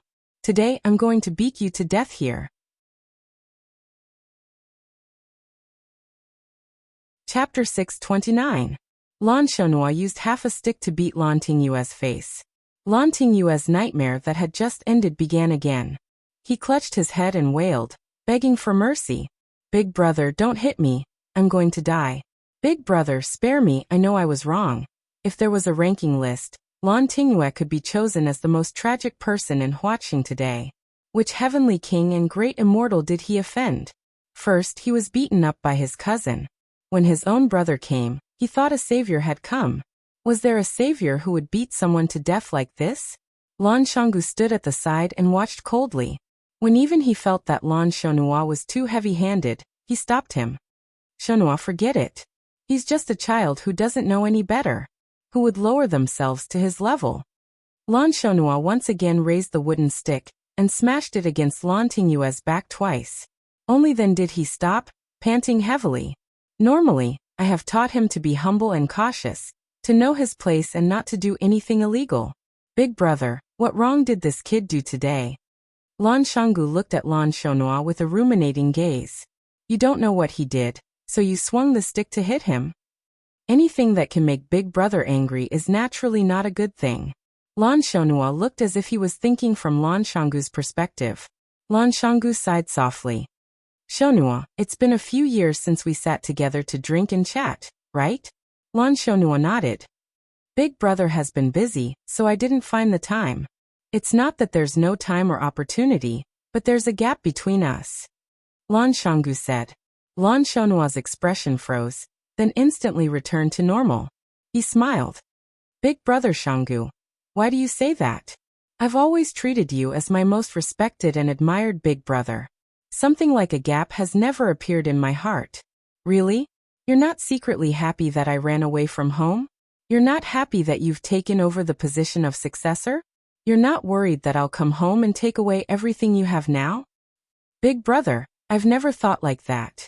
Lan Shonhua said with a serious face. If I have such a thought, let me be struck by lightning. Bullshit. Being struck by lightning is the biggest bullshit. Lan Shenggu sneered. If I could control thunder and lightning, I'd throw a bolt of lightning and split anyone who said such a thing in half. You know you're lying. And neither the sky nor the lightning will strike you. So, you swear as if you're drinking plain water. And you don't have any psychological burden? Lan keeps his promise. I can be honest with you. You occupied my previous position, and I felt uncomfortable. I asked Grandpa to let me take care of the Lan family, but he didn't agree. This was what I was thinking. Moreover, I can also tell you that if I want something, I will try my best to get it. I will do it openly and above board. Who doesn't have a bit of selfishness? He was a saint without selfish motives. Are you a saint? Of course not. Do you know what Grandpa said to me when I went back? Lan Shenggu looked at Lan Shonhua and asked. I wasn't there, I don't know. Lan Shonhua's mental fortitude was excellent, but under the aggressive attacks of Lan Shanggu, he had a hard time defending. He once again experienced the ability and strange thoughts of his big brother. He asked me about Jiang Zhulu. I told him it was true. Grandpa was furious. He said that although tigers are fierce, they don't eat cubs. How is this behavior different from beasts? Grandpa also said that father and son killing each other and brothers fighting each other is a tragedy. He didn't ask anything of us except that we don't kill each other. Lan Shonua, do you think you can do that? Lan Shonua broke out in a cold sweat and said, I can do that. Let us brothers compete fairly. We won't regret it. Good brother. Lan Shanggu hugged Lan Shonua's shoulder and said with a smile, This is a good man of the Lan family. Big brother. Lan Shanggu looked at Lan Tinghua lying on the ground and said, Shonua, please take Tinghua back first. I still have some things to discuss with them. Big brother, don't be rash. When I came in, there were already many people gathered outside. Lan Shonua sincerely advised. Lan Shanggu patted Lan Shonua's shoulder and said, Shonua, don't worry. I know what I'm doing. Lan Tinghua's voice was mournful and shrill. It traveled out of the small courtyard and into the distance. Even the parents and elders who came to take their children home were shocked when they heard it. What kind of punishment was their children suffering inside? Thinking of this, their anger rose rapidly. A middle-aged man rushed to the black-clothed bodyguard at the arched door and shouted sternly, Let Lan Shanggu out. Say that Li Mingliang wants to see him. If he still wants to live in Huaqing, he better give me face. What right does the little thief of the Lan family have to be so arrogant? Let me tell you, if anything happens to my daughter, even if a strand of her hair is hurt, I will burn down his lousy Blue Mountain Club. Why is he so arrogant? A middle-aged woman bared her fangs and brandished her claws. Someone charge in. Whoever can save Wang Ming, I will reward him with 1 million. No, 5 million. A middle-aged man wearing glasses and carrying a black briefcase walked over. He looked at the old butler of the Blue Mountain Club, Fang Hao, and said, Sir, I am Lin Zheng, a partner of the Tianqing law firm. Our boss's son, Mr. Chen Guojing, was imprisoned when he was spending money at your club. I want to understand the situation.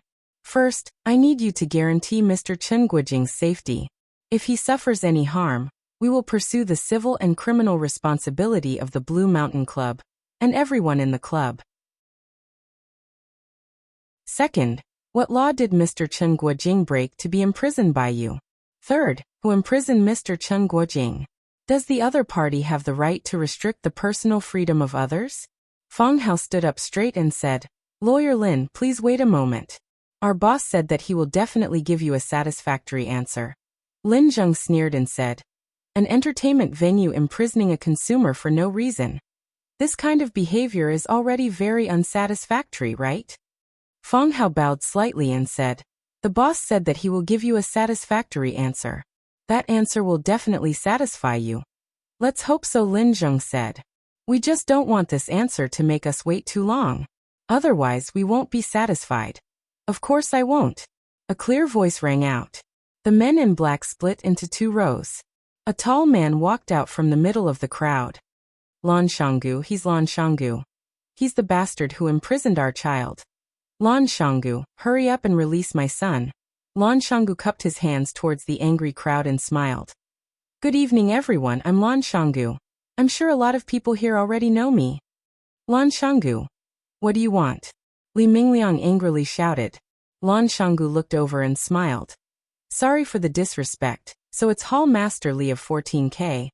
Hall Master Li, I don't want to do anything, I just want to discuss a business deal with everyone. You captured our son and daughter, and you still want to discuss a business deal with us? Li Mingliang was furious. What if this business deal is related to your child?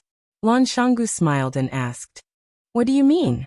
It's like this. Lan Shanggu smiled as he scanned the crowd and said. Lan Shanggu had an important guest in the past few days. This guest is really expensive.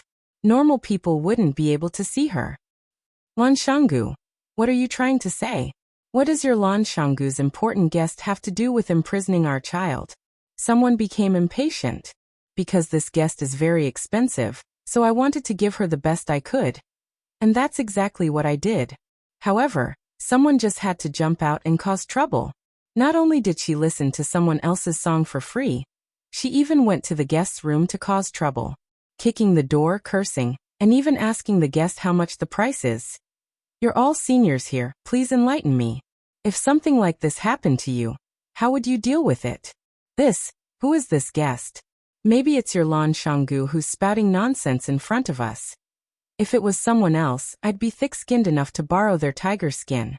Lan Shanggu really doesn't dare.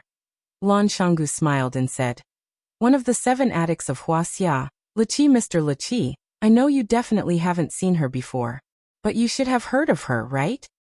Liqi. How could it be her? Liqi is in the City of Flowers.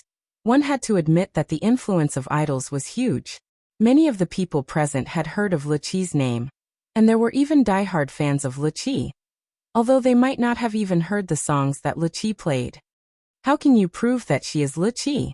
Does Mr. Liqi need anyone else to prove it? Lan Shanggu asked back. If it were you, would you dare to use the name of Liqi to do something like this? Lan Shanggu, don't use the name of Liqi to scare us. Tell us, what kind of business do you want to talk about? Lan Shanggu laughed heartily and said, isn't this the point? Your child went to kick the door and cursed. I have to give Mr. Liqi an explanation. You all know how powerful Mr. Liqi is. Even if you don't know, you should be able to imagine. Her fans are not just the few of you and my Lan Shanggu. If I don't handle this matter well, the Lan Shanggu Club will have to take the blame. So everyone tell us. How can we appease Mr. Liqi? Li Mingliang thought for a while and asked carefully. Is 1 million enough? Chapter 630. A person's name was like a tree's shadow. One of Wuxia's 7 addicts, music addict. Even if most people wished to meet her, they would never have the chance to hear her perform. However, music addict was famous and had many followers. If music addict were to get angry, her fans would definitely tear those who dared to offend her into pieces. Furthermore, music addict had been famous for many years. How many resources and connections did she have? These were all factors that everyone had to consider. Li Mingliang was the person in charge of 14K in Huaqing. He was famous for his ferocious fighting style. Even someone like Li Mingliang came up with the idea of spending money to get rid of the problem. This proved that music addict was indeed very powerful. 1 million. Lan Shanggu shouted. Mr. Li Mingliang is willing to pay 1 million to appease music addict. I can feel Mr. Li Mingliang's sincerity. However, who is music addict? Pure as ice and clean as jade. Untainted by worldly affairs. She pursues the pinnacle of music all her life. Mr. Li Mingliang, do you really think it's appropriate to use something as dirty as money to make a deal with music addict? Li Mingliang panicked. Everyone's gaze was focused on him. It was as if he had really used money to insult music addict. Li Mingliang wiped the sweat off his forehead and looked at Lan Shanggu with a flattering smile. Brother Lan Shanggu, what do you think is appropriate? You know that I haven't studied much and always like to fight and kill. Can you help me come up with an idea? How can I redeem my son Li Xiang? Is 5 million enough? Lan Shanggu strode forward and patted Li Mingliang's shoulder.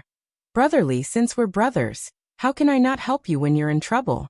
To be honest, it's not very elegant to talk about money with music addict. Who is music addict? Does she need your 3 to 5 million? Then what should we do?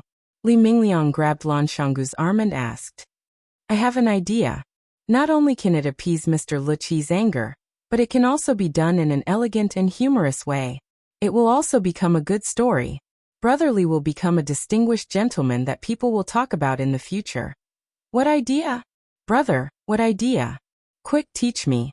It's impossible for Mr. Liqi to accept money. There are so many rumors about Mr. Liqi. Have you heard of anyone paying her? Lan Shanggu looked at Li Mingliang and asked. Li Mingliang shook his head and said, no. Right. Aren't you going to incur the wrath of the masses by giving money to them? Lan Shanlai said with a smile. Seeing that Li Mingliang was about to panic again, Lan Shanggu patted the back of his hand to calm him down and said, Mr. Liqi has come from afar. Shouldn't we, as the hosts of the City of Flowers, show our hospitality? What does Brother Valley mean? If Brotherly gives Mr. Liqi a piece of jade, a painting, a zither, and a flute, do you think this bad thing will become a good thing? Did dirty things become elegant things? In the future, when people talk about Mr. Liqi, they will naturally mention that Mr. Wuxia was attacked by a few drunken youths in the City of Flowers. The youth's father felt very guilty and gave him a zither as an apology. Yes, it's the zither that Mr. Wuxia is playing with now. Brotherly, think about it. If people think of you when they talk about Mr. Wuxia, they will think of you when they talk about you and the zither that Mr. Wuxia is using. How big of a face do you have to give? Li Mingliang's face was flushed and he looked very excited. He grabbed Lan Shanlai's arm tightly and said, "Thank you, Brother Valley. Thank you, Brother Valley. This is a good idea. Where can I buy a zither?" "I'll go buy it now, I'll go buy it now." Lan Shanggu glanced at the old butler Fong Hao. Fong Hao immediately stood up and said, "Mr. Li, our Blue Mountain Club has a treasure house. It happens to have a good zither called K-Bai. Although it's not as famous as Green Damask and Jiaowei, it's still a rare treasure. K-Bai. That's it. I'll take it." Li Mingliang said heroically. "Mr. Li, this K-Bai is boss's collection. I'm afraid boss won't be willing to part with it." Li Mingliang looked at Lan Shanlai with a pleading expression and said, "Brother Valley, please help me to the end. Can you help me settle this matter? Just think of it as me owing you a favor." Lan Shanggu hesitated for a while and sighed. "Since Brother Li has spoken, I can't refuse your request. This K-Bai is indeed part of my collection. I bought it back for 10 million, and also found a top-notch zither master to maintain it. How about this? I'll part with it for 12 million, and let it become a wonderful story between Brother Li and Mr. Wuxia." When Li Mingliang heard 12 million, his expression stiffened slightly. But when he heard that he could make a legend with Mr. Wuxia with just 12 million, Li Mingliang's eyes lit up once again. That was one of Huaxia's 7 fanatics. Wuxia. Not everyone had the chance to gift a zither to Wuxia. He, Li Mingliang, was a famous general in the history of music. This was something that no amount of advertising money could buy. "I'm taking this K-Bai. Don't fight with me," Li Mingliang shouted. "Brother Valley, I'll write you a check right now." Fong Hao walked over and said, "Mr. Li, you can go and inspect the goods first. You can write a check afterward." Li Mingliang nodded and said, "Okay, I'll go and inspect the goods first. What about my son?" Lan Shanggu smiled and waved his hand. "Brother Li, once Mr. Wuxia calms down, your son will naturally appear in front of you." "Good. Good. Thank you, Brother Valley." Li Mingliang clasped his hands and turned to follow the old butler to the treasury. Brother Lan, I also want to buy a gift for Mr. Wuxia. Can you recommend something for me?" "Sister Li, it's good that you have such thoughts. I'm just afraid that Mr. Wuxia won't like ordinary items. Unusual items are too expensive." "Of course it's expensive." The woman in luxurious clothing sneered. "That Li Mingliang is just a hooligan. If he can give Mr. Wuxia 12 million K-Bai, how can our Zhu family not give something decent to Mr. Wuxia? Brother Lan, don't think about saving money for our Zhu family. You have to recommend me a gift that's better than Li Mingliang's K-Bai. You have to make others mention my gift when they mention Mr. Wuxia. Of course we have to mention Sister Li Mi who gave Mr. Wuxia a gift, right?" Lan Shanggu laughed loudly. Li Mi's expression was a bit shy. She said, "I've heard Mr. Wuxia's performance before. That song really belongs in the heavens and stinks on the earth. I've always thought that if I had the chance to meet her, how great would that be? Now that there's such a chance, our Zhu family naturally won't fall behind." Lan Shanggu nodded, thought seriously, then said, "Mr. Wuxia likes flowers. Every time he performs, he would place all kinds of flowers at his place of residence. I have a peony painting in my treasury. It was painted by a famous Tang Dynasty master. How about Sister Li take a look and see if you're interested?" "That's great." Li Mi nodded happily. "Valley, I owe you a favor today. Sister Li, you're too kind. Brother Valley, can you recommend me a gift as well?" "Brother Lan, where's your treasury? Can I go in and pick a couple of gifts?" Nephew Valley, you have to help me. My grandson is disobedient and offended Mr. Wuxia. I have to show my sincerity to Mr. Wuxia on his behalf." "Did my son offend Mr. Wuxia?" "What? No, this bastard, useless coward." Lan Shanggu pushed all of them to the treasury of the Blue Mountain Club and let them choose their gifts. As long as they picked one and mentioned his name, they would get a 10% discount. These people were all grateful. They all wanted to have an intimate encounter with their idol. Even if it was just a name, it would be good. Lin Zheng, a lawyer from the Tianqing law firm, coldly watched this scene unfold. After Lan Shanggu sent away the last pitiful helper, Lin Zheng carried his briefcase and walked over. He said sarcastically, "Young Master Lan, you're good. You used Lu Qi's name as a tiger's skin. No one dared to argue with you about beating people up. You even tricked them into buying your junk that won't sell for 10,000 years. You established your reputation and made money. I have to say, this is really amazing." Lan Shanggu laughed and looked at Lin Zheng. He said, "After being with smart people for so long, I naturally have to learn to be smarter. In the past, I would never have done such a shameless thing. Later on, I found out that my friend not only did it, but it was also very likable. So I secretly remembered his routine and wanted to experiment it on the spot when I had the chance. Today, I tried it out and found that the effect was really not bad. Mister, do you want me to recommend a gift for you? No need." Lin Zheng rejected him firmly. "They were fooled by you. I, Lin Zheng, wouldn't do such a stupid thing. I've already stated my purpose of coming here. I want to see my client and ensure his personal safety. I like dealing with smart people." Lan Shanggu nodded. He said, "Who did you say you wanted to see?" "Chen Guojing," Lin Zheng said. "Chen Guojing, the son of the big boss of Tiandu Real Estate. Oh, so it's him." Lan Shanggu thought seriously and said, "You might not be able to ensure his personal safety." "What do you mean?" "Because I've already ensured that his personal safety is very dangerous," Lan Shanggu said with a smile.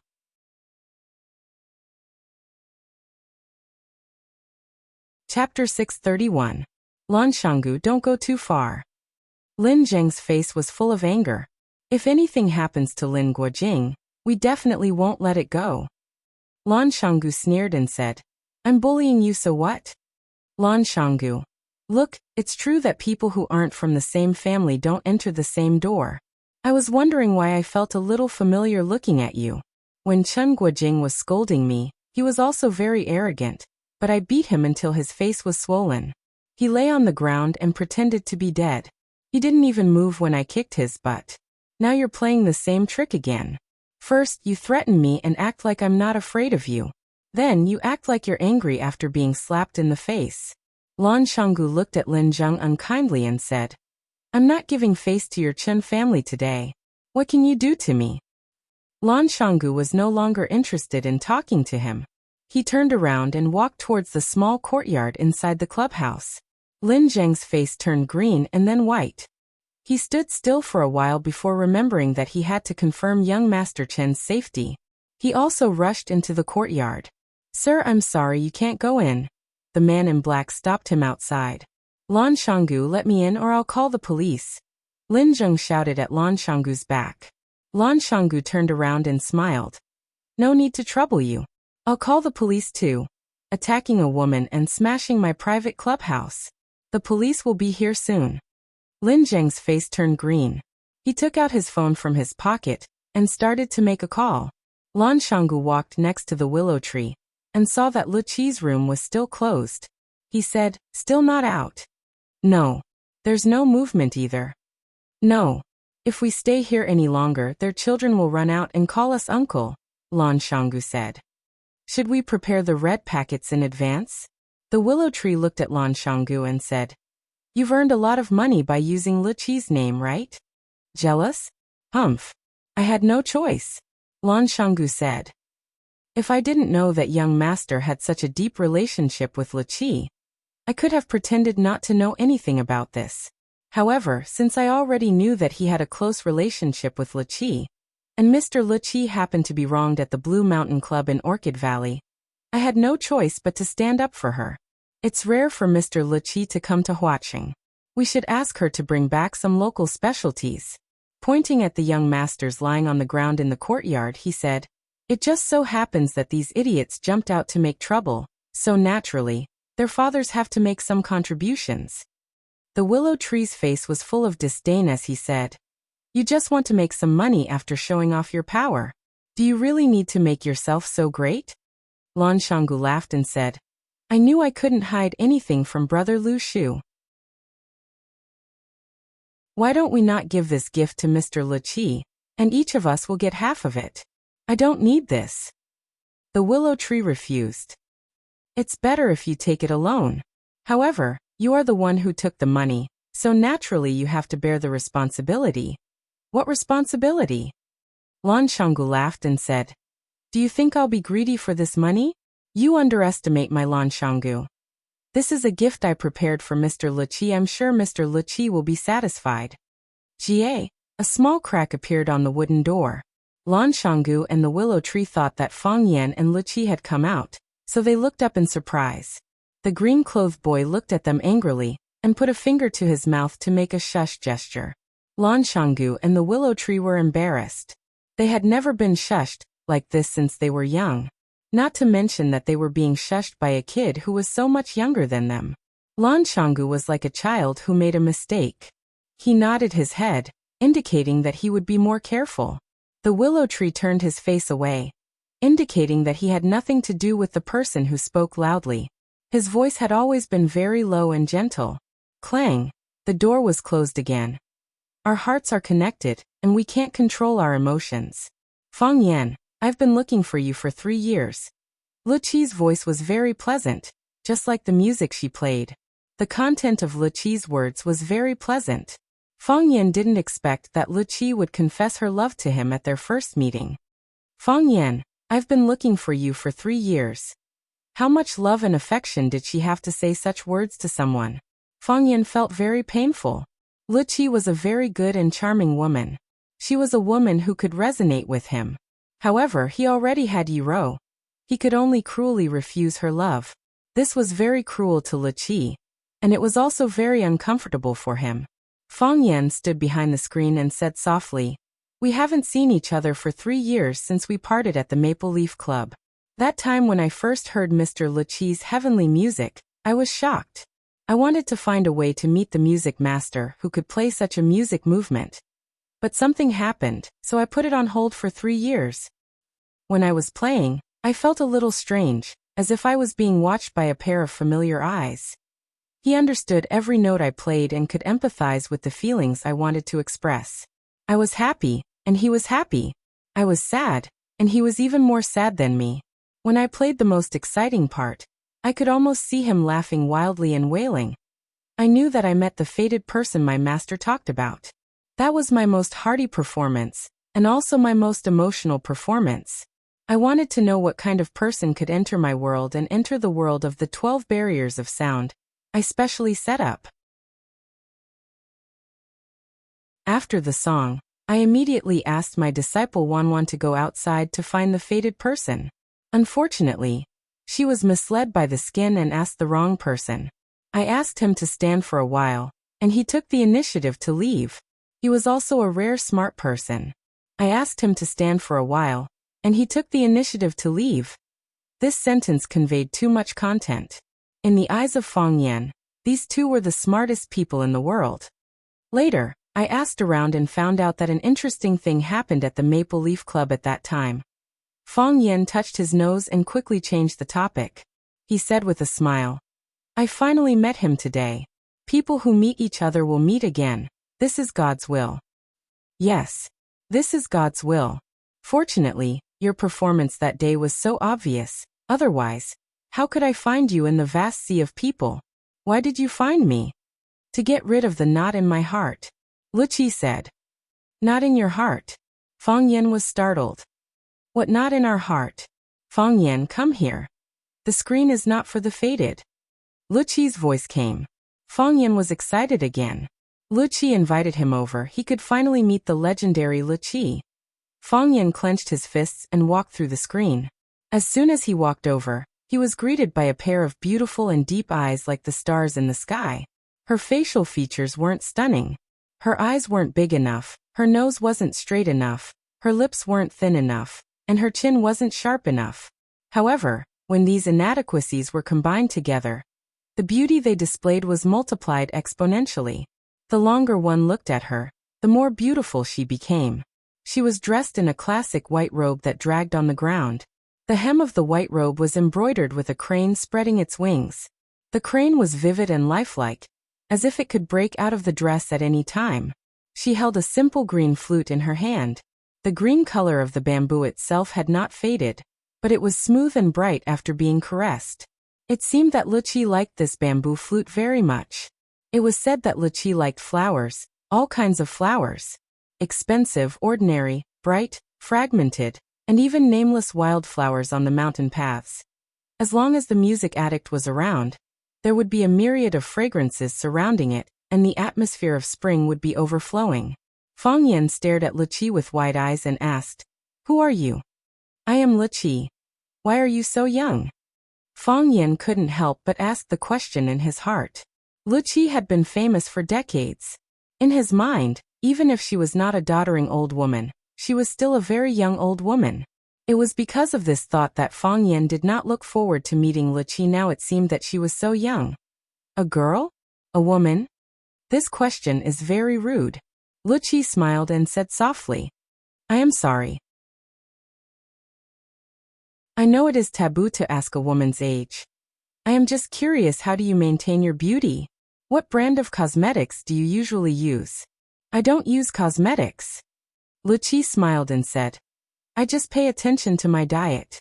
I eat wild fruits and grains, use flowers to make tea and wine to drink, play the flute and the zither, and read ancient and modern classics. I am not bothered by external affairs, and am not tempted by fame and fortune. Naturally, I can stay young forever." Fang Yan squinted his eyes and smiled, saying, "If my two friends outside knew that I came in and talked to Wuxia about beauty, they would probably break down. Clothing, food, shelter, and transportation are the foundation of life. Is there anything more precious than these four things? There really isn't." Fang Yan smiled and said, "That is why we are talking about the greatest invention of mankind. Right, I have another question to ask you. As the Wuxia of Wuxia's 7 addicts, do you usually feel a lot of pressure?" Wuxia pursed her lips and smiled again, saying, "Fang Yan, you are really an interesting person. You used a line from Tang Bo who touches the autumn fragrance. I have also seen this movie. I like it very much."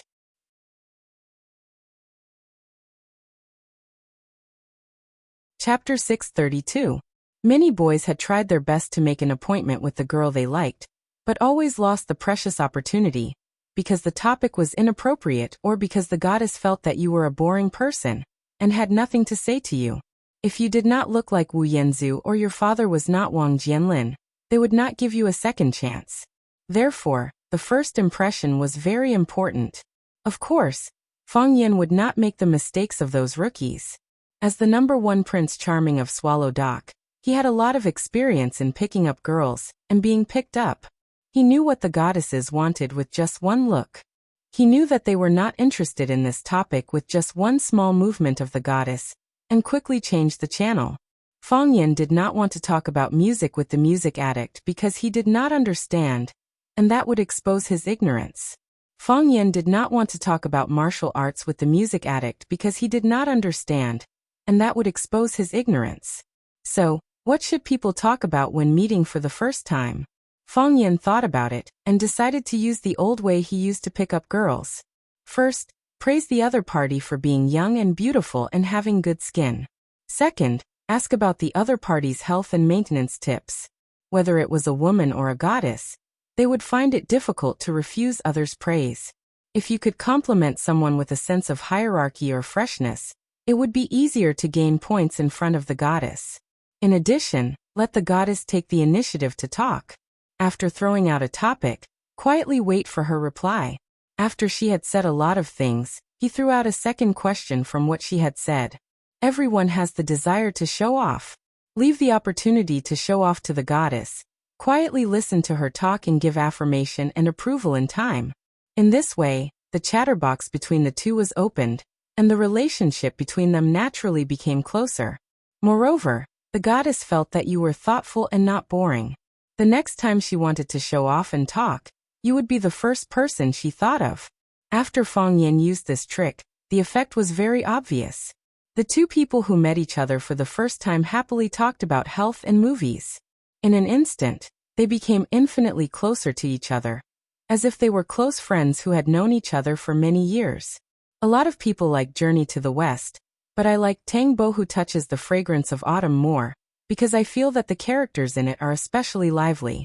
Every time I see him draw, I feel especially excited, as if I'm the one waving the brush and splashing the ink. As the head of the 4 great talents in Jiangnan, Tangbo, who disguised himself as a slave for the girl he liked. When the Hua family was in crisis, he stepped forward bravely and stunned the audience with his spear. He almost catered to all the fantasies of women. He played out the story of Cinderella and the domineering president in the most unconventional way. Moreover, even though he knew that the domineering president already had 7 or 8 wives before him, he did not feel the slightest disgust. Instead, he had infinite sympathy for the domineering president. In the history, actually, Master Xing has another movie that's not bad. It's called Death Inquisitor. Although it's not as well known as the other movies, the interpretation of the human heart and the changes in the male lead's mental journey are very interesting. The biggest change in his mental journey was God of Cookery.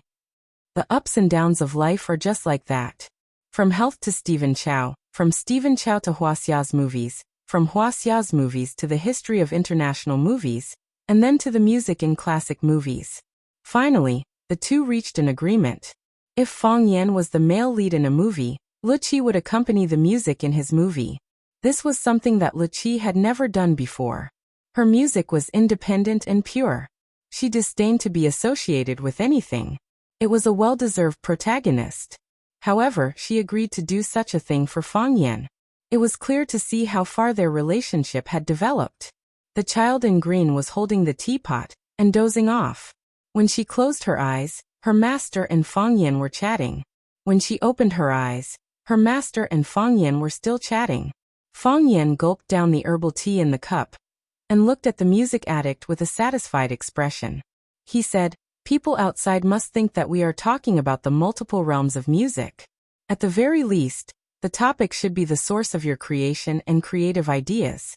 Are we getting off topic?"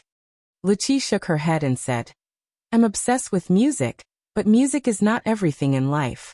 A writer's life is not always about writing, and an artist's life is not always about painting. Only by living can I create works that touch people's hearts. I'm just an ordinary person like you. I'll go shopping like an ordinary person, eat at roadside stalls, and buy a pair of jeans that cost 100 yuan. I'll try all kinds of lifestyles. But the essence of doing all of this is still for music?" Fang Yan asked with a smile. Lu Qi nodded and said, "If it was before, I would think that I was doing it for a living. But now, I have to confess to everyone, I'm doing it for music. When there's a true intention in your heart, everything becomes utilitarian. It's all right. My greatest ambition is to make a good piece of music. I wish you success." Fang Yan, "What? Maybe I need your help," Lu Qi said with a serious expression. Fang Yan grinned and said, "If it's anything else, I can help." "But you said music. I really can't help you with that. I've never had any musical talent since I was young." Lu Qi's expression was solemn as she said, "No, you can definitely help." Fang Yan saw that Lu Qi didn't seem to be joking and realized the importance of the problem. He looked at Lu Qi and asked, "Are you serious? How can I help you?" "Wait until the opportunity comes," Lu Qi said. "There have been several precedents for this." "Precedents? My master also met his fated person. So, they created the song Suwu Shepherds. After my master's master met his fated person, he created the song Bright Moon, which is a masterpiece that can be passed down for generations." "Your master is?" The previous generations. Lu Qi. Fang Yan's eyes widened as he asked, "The title of Lu Qi can be inherited?" "The title of Lu Qi has existed for hundreds of years, and every person who has held the title is a member of the Music Gate. Each generation's Lu Qi will choose an excellent successor and impart all of his knowledge to her, so that she can become the best musician and performer. This way, no one in the outside world can compete with her. Furthermore, Lu Qi is extremely strict when it comes to accepting disciples. If her disciple isn't skilled enough, she would rather let the position of Lu Qi remain empty than push her disciple away." Fang Yan pointed at the green-robed boy who was sleeping next to him and asked, "She's the next Luqi? Wan Wan is talented and has a high chance of becoming the next Luqi after me, unless an even more talented person appears in the music gate. This is what it means to be born well rather than learn well." Fang Yan sighed softly. "So the title of Luqi has been taken up by people like you." Luqi chuckled and said, "That's exactly what it means to promote a virtuous person." Fang Yan thought, Mo Qingdi is one of Huaxia's 3 dragons. Should I inherit his title as well?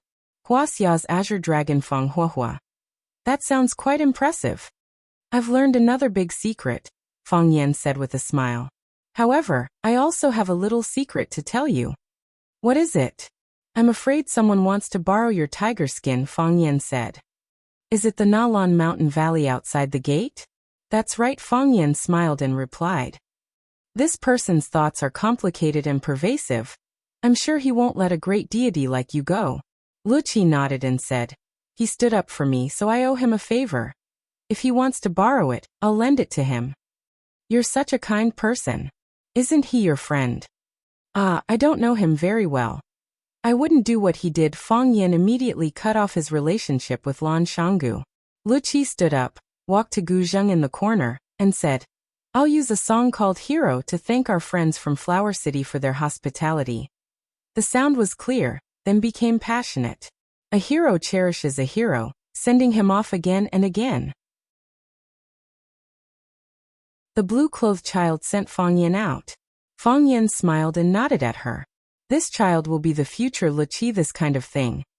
It's definitely done behind the scenes. Lan Shanggu came up and asked, Did Miss Luqi invite us in? Fang Yan shook his head. Lan Shanggu's expression was full of regret, saying, I prepared such a generous gift for her, but I don't even have a chance to see her. She said to thank our friends from Flower City for their hospitality, so she gave us a song called Hero. Lan Shanggu laughed and said, So Miss Luqi knows me, she called me Hero. This was a man who was easily satisfied. Bang! A huge figure was thrown into the courtyard. Bang! Another black figure was thrown in. The black-clothed men guarding the arched door couldn't retaliate at all. They were silently thrown out like sandbags.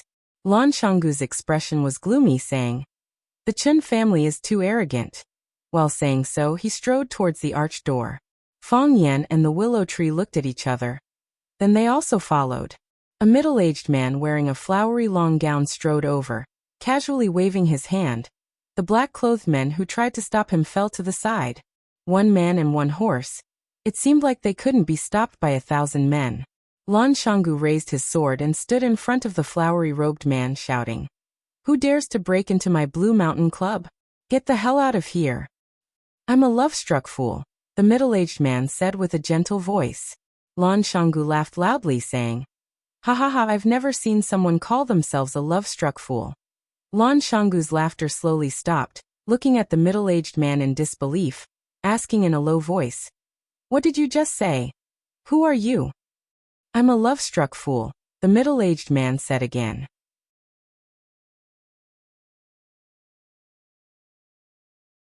Chapter 633. I'm a flower addict. I'm a flower addict. Hearing someone introduce themselves like that in a public place, would you think that this person had just escaped from the Malin Mountain Mental Hospital? Most people were unwilling to admit that they were a flower addict, unless they were one of the 7 addicts of Huaxia. Obviously, this flashy guy wearing a colorful robe that looked like he was draped with a painting of 100 flowers vying glamour might really be one of the 7 addicts of Huaxia, flower addict Lin Fuyang. Otherwise, which middle-aged man would hold his head up high and shout that he was a love-struck fool over and over again in front of others with his chest out in satisfaction? Naturally, Lan Shanggu also thought of this problem, so his attitude changed from mockery to awe. The 7 addicts of Huaxia had been famous for a long time, and they were outstanding figures in each field. A slight move in one part could affect the whole body. No one knew what kind of connections and forces they had. Moreover, these people came and went without a trace, appearing and disappearing unpredictably. They were not easy to deal with. It was better not to provoke them. Only fools would fight with lunatics. Who would be willing to be such a fool? Is it senior flower addict Lin Fuyang? Lan Shanggu felt that the Lan family was very unlucky tonight. First, Lan Tingyue was beaten up by him. Then Lan Shonhua was ruthlessly ridiculed by him. Now it was his turn to stand up and accept punishment? Whether it was the music addict or the martial addict, they were both important guests of his Blue Mountain Club.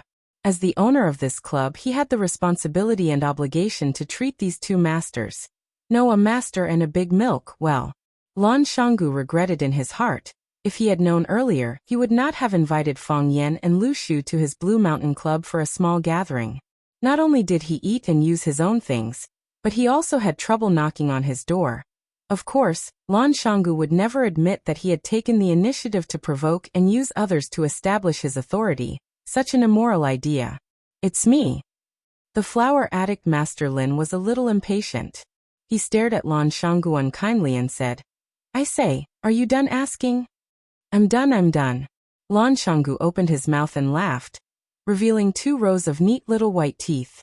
He took the initiative to extend his hand to Lin Fuyang and said, Senior Flower Addict, your presence brings light to our humble Blue Mountain Club. I'm the owner of the Blue Mountain Club, Lan Gulu.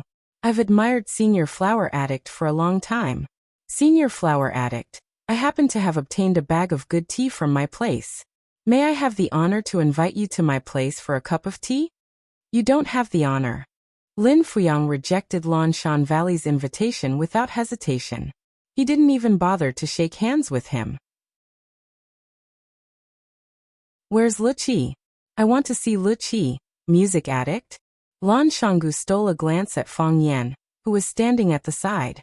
What he meant was, look, someone is here to look for your old lover again. You brought this trouble upon yourself. What music addict? Senior Flower Addict, I don't understand what you're saying. Music addict, one of the 7 addicts of Wuxia, the music addict Shuiyun, who is obsessed with music. I just heard her playing in the distant Green River Valley. It's in this direction. Hurry up and ask Shuiyun to come out and see me. Lan Shanggu said with a sincere smile. Senior Flower Addict, I've long heard the name of Senior Lu Qi, but I've never met her. This sentence was true, because Lu Qi didn't even give him a chance to meet her. When saying this, Lan Shanggu glanced at Feng Yan with hidden bitterness. Feng Yan squinted his eyes and smiled but didn't say anything. Before understanding the intentions of the flower addict, he was more willing to be a bystander. I don't know Mr. Lu Qi, so I naturally can't ask her to come out. After a pause, Lan Shanggu continued. Besides, even if I know Mr. Lu Qi, she's the same as Senior Flower Addict, an honored guest of my Blue Mountain Club. How can I casually ask her to come out and see others? If Senior Flower Addict comes to our club and someone wants to see you, I can't easily ask you to come out and see others. Senior Flower Addict, don't you think so? A person should have a conscience. The flower addict didn't seem to have a good temper. He said angrily, I'm not asking her to come out and see others, I'm asking her to come out and see me. Senior Flower Addict, you're also a person. I've been friends with the flower addict for many years. It's naturally not a problem for her to see me. The flower addict raised his foot and rushed inside. Lan Shanggu hurriedly blocked his way. Senior Flower Addict, don't be impulsive. You're making things very difficult for me. Get out of my way. The flower addict Lin Fuyang shouted. The smile on Lan Shanggu's face disappeared, and his expression became gloomy. He said, Senior Flower Addict, are you preparing to bully a junior? The flower addict didn't take Lan Shanggu seriously at all. He rushed straight to the center of the courtyard, glanced at the surrounding rooms, and shouted loudly, Lu Shuiyun, come out. I heard your flute. An old friend has come from afar. Don't you want to see me? No one answered. All the doors of the rooms were tightly shut. There was no movement at all.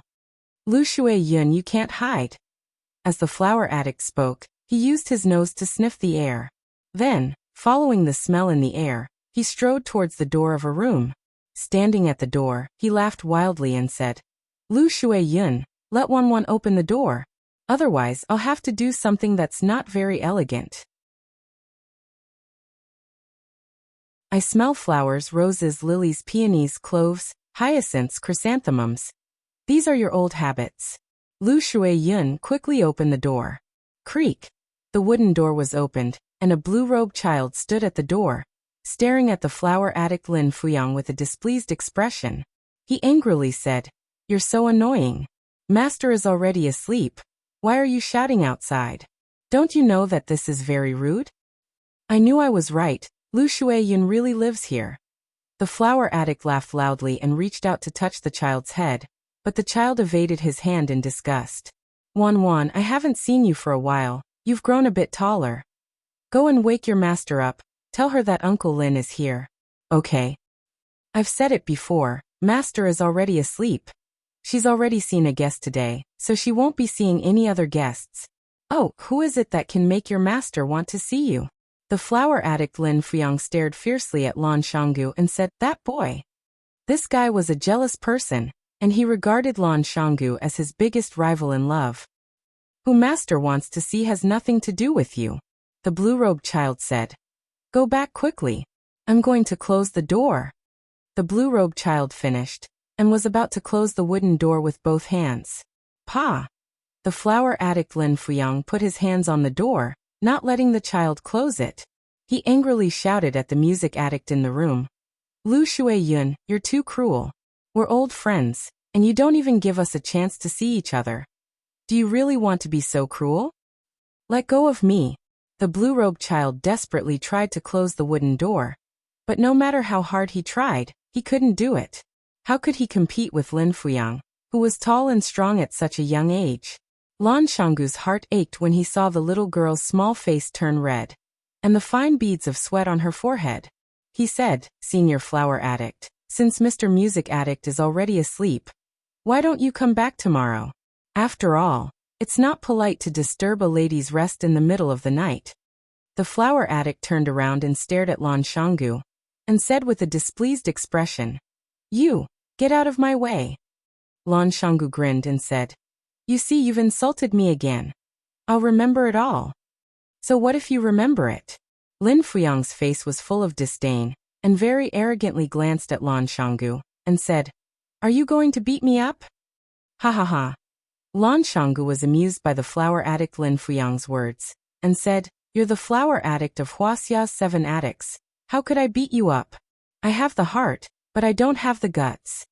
Lin Fuyang snorted coldly and shouted at Luqi again, "Shuiyun, you know me. If you don't come out, I won't leave tonight. We'll meet again when you come out. If you are willing to stay in this house for 1.5 years, I will stand guard outside this door for half 1.5 years. Pucci Lan Shanggu couldn't help but laugh out loud. The love-struck fool, Lin Fuyang, was very unhappy. He angrily shouted, "Brat, what are you laughing at?" "I'm laughing at Senior Flower Addict's words." Lan Shanggu laughed so hard that he couldn't breathe. Mr. Luqi has been living in this house for 1.5 years, so of course he has food and drinks. If Senior Flower Addict were to guard this door for 1 year or so, I'm afraid that she would starve into a dried corpse without food and water, right? "You bastard." The flower addict was enraged by Lan Guanju's words and shouted, "Get lost. This is the 3rd time you've insulted me. I'll remember it." Lan Shanggu looked at the love-struck fool and said, "So what?" The flower addict didn't see Lan Guanju as an opponent of the same level. She once again shouted at Luqi, "Shuiyun, if you don't say anything, I'll..." "You'll what?" Lan Shanggu asked from the side. "I'll..." The flower addict's expression was conflicted. She hesitated for a while, and didn't know what to do to express her heartlessness. Commit suicide by cesarean section? "Senior flower addict, you mustn't do that." Lan Shanggu tried to comfort her. "Even if you want to die for love, please don't do it in my Blue Mountain Club. I can't bear this responsibility." "I'll..." Hearing Lan Shanggu's words, Lin Fuyang finally understood what he had to do. He took off the long robe he was wearing and took out a huge pair of scissors from his waist. Lan Shanggu and Lu Shu quickly dodged. They didn't want to be pierced by this pair of scissors. Fang Yan's eyes slightly shivered. He was already in a defensive position.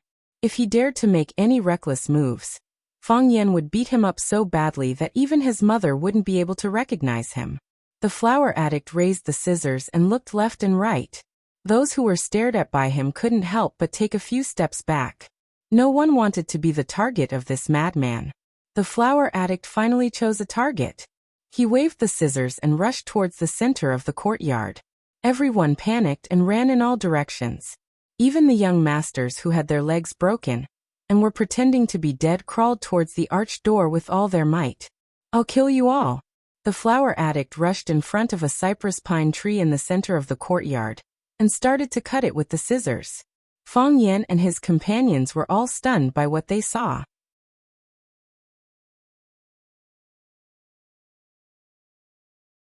Chapter 634. Broken branches were all over the ground, and needles were flying everywhere. Kacha, kacha, the sound of the tree being cut was endless. The flower addict's posture was wild, and the way he waved the scissors was free and unrestrained. From his appearance, he really did look like an artist. But nothing good came out of Lan Shanggu's mouth. He looked dumbfoundedly at the flower addict Lin Fuyang, who was about to fight with Pine and Cypress, and sighed. "This guy, is he a flower addict or an idiot?" Fang Yan was also speechless. Looking at the way he waved the scissors, he thought this guy was a dick-cutting maniac, cutting off anyone's dick that he didn't like. A group of people dodged here and there, but he just wanted to mess with a pine tree. This made their dodging meaningless. It was too embarrassing to do something meaningless. "Right, I've always had a question." Lan Shanggu turned to look at Fang Yan and said, "Which idiots are there in Wuxia's 7 addicts? Is there a guy named Idiot?" "I'm also curious," the willow tree said. Fang Yan smiled bitterly and said, "I've seen Dao addict song transplanting seedlings. I've seen martial addict Ho Zhendong. I've seen music addict Shui Yun. I know there's medicine addict Qin Wujia. I also know there's tea addict Xianyuan Qiuo. I know there's painting addict Bai Lu, and this flower addict Lin Fuyang. I've never heard of an idiot. But I've seen a lot of idiots in real life." Lan Shanggu glanced at the flower addict Lin Fuyang with disdain, and said, "I think this ranking is very inaccurate. If I were to rank Wuxia's 7 addicts, I'd definitely add an idiot. This guy is obviously an idiot, right? Who is he trying to scare by waving the scissors and cutting the tree like crazy? If men are all like him when it comes to picking up girls, I'm afraid those women would rather like their own kind than any other man. Maybe there's a surprise?" Fang Yan said with a smile. "What surprise?" Lan Shanggu didn't like flower addict Lin Fuyang, so when he talked about him, he naturally had a mocking tone. "Isn't this a surprise?" Fang Yan stared unblinkingly at the pine tree that Lin Fuyang was crazily pruning. His face was filled with surprise and admiration. "What's so nice about this tree?" Lan Shanggu noticed Fang Yan's strange expression and looked over as well. He didn't find anything special. He took a closer look and realized that something was amiss. When he looked at it for the 3rd time, he finally knew what was wrong. He had actually cut the pine tree into the shape of a human, an outstanding and beautiful woman. There was a faint smile on her face. Her appearance was gentle, but there was an unapproachable arrogance in her bones. It was so clear, as if he could touch it. Logically speaking, floral art and gardening were only similar in form or spirit. It was impossible for you to see specific things like eyes, mouth, eyebrows, and so on. However, you can feel their existence from the works of the anthomaniac. It was no longer a work of art. It was a real person. A person with spirit and flesh. "What's going on?" Lan Shanggu asked in surprise. "Am I the only one who saw a beauty? He cut the tree into a beauty?" "That's Li Qi," Fang Yan said with infinite admiration. He had seen Li Qi before and knew how similar the expression and temperament of the person under flower addict's hands were. Only when he remembered a person in his heart could he easily show her. He gave her soul, flesh, and everything beautiful in the world. The Li Qi under flower addict's hands was very similar to a real person, but even more beautiful. For example, Li Qi's slightly raised head arrogantly.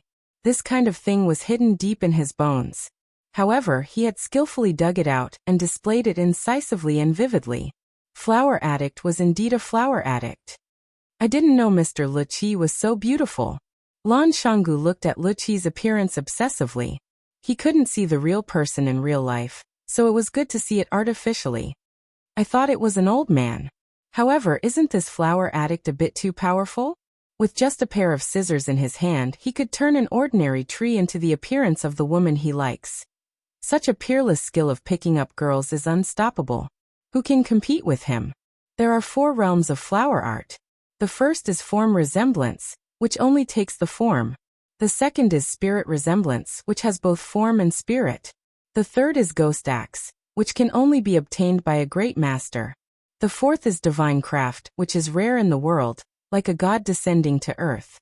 I have learned flower art for more than 10 years, but I only reached the level of spirit resemblance. And this is my best performance. Fang Yan said with a sigh. What about him? Lan Shanggu pointed at flower addict Lin Fuyang, who was still doing the last bit of trimming, and said, Which realm is flower addict at? Because he had seen flower addict's ability, Lan Shanggu's attitude towards him was much more respectful.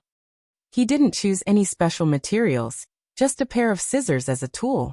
He casually trimmed a pine tree in the yard, and the work he produced was already in the ghost axe realm. This is a rare genius in the flower art world. He truly deserves the title of flower addict. Fang Yan pointed at the pine tree in front of flower addict Lin Fuyang, and said, A music addict cut by flower addict. This scene can become the treasure of your Blue Mountain Club, and ensure that your Blue Mountain Club will not decline for 100 years. Lan Shanggu thought about it, and also became happy. That's right, Flower Addict used the pine tree in his Blue Mountain Club to cut a music addict. Then, according to the property law, this music addict naturally belonged to him.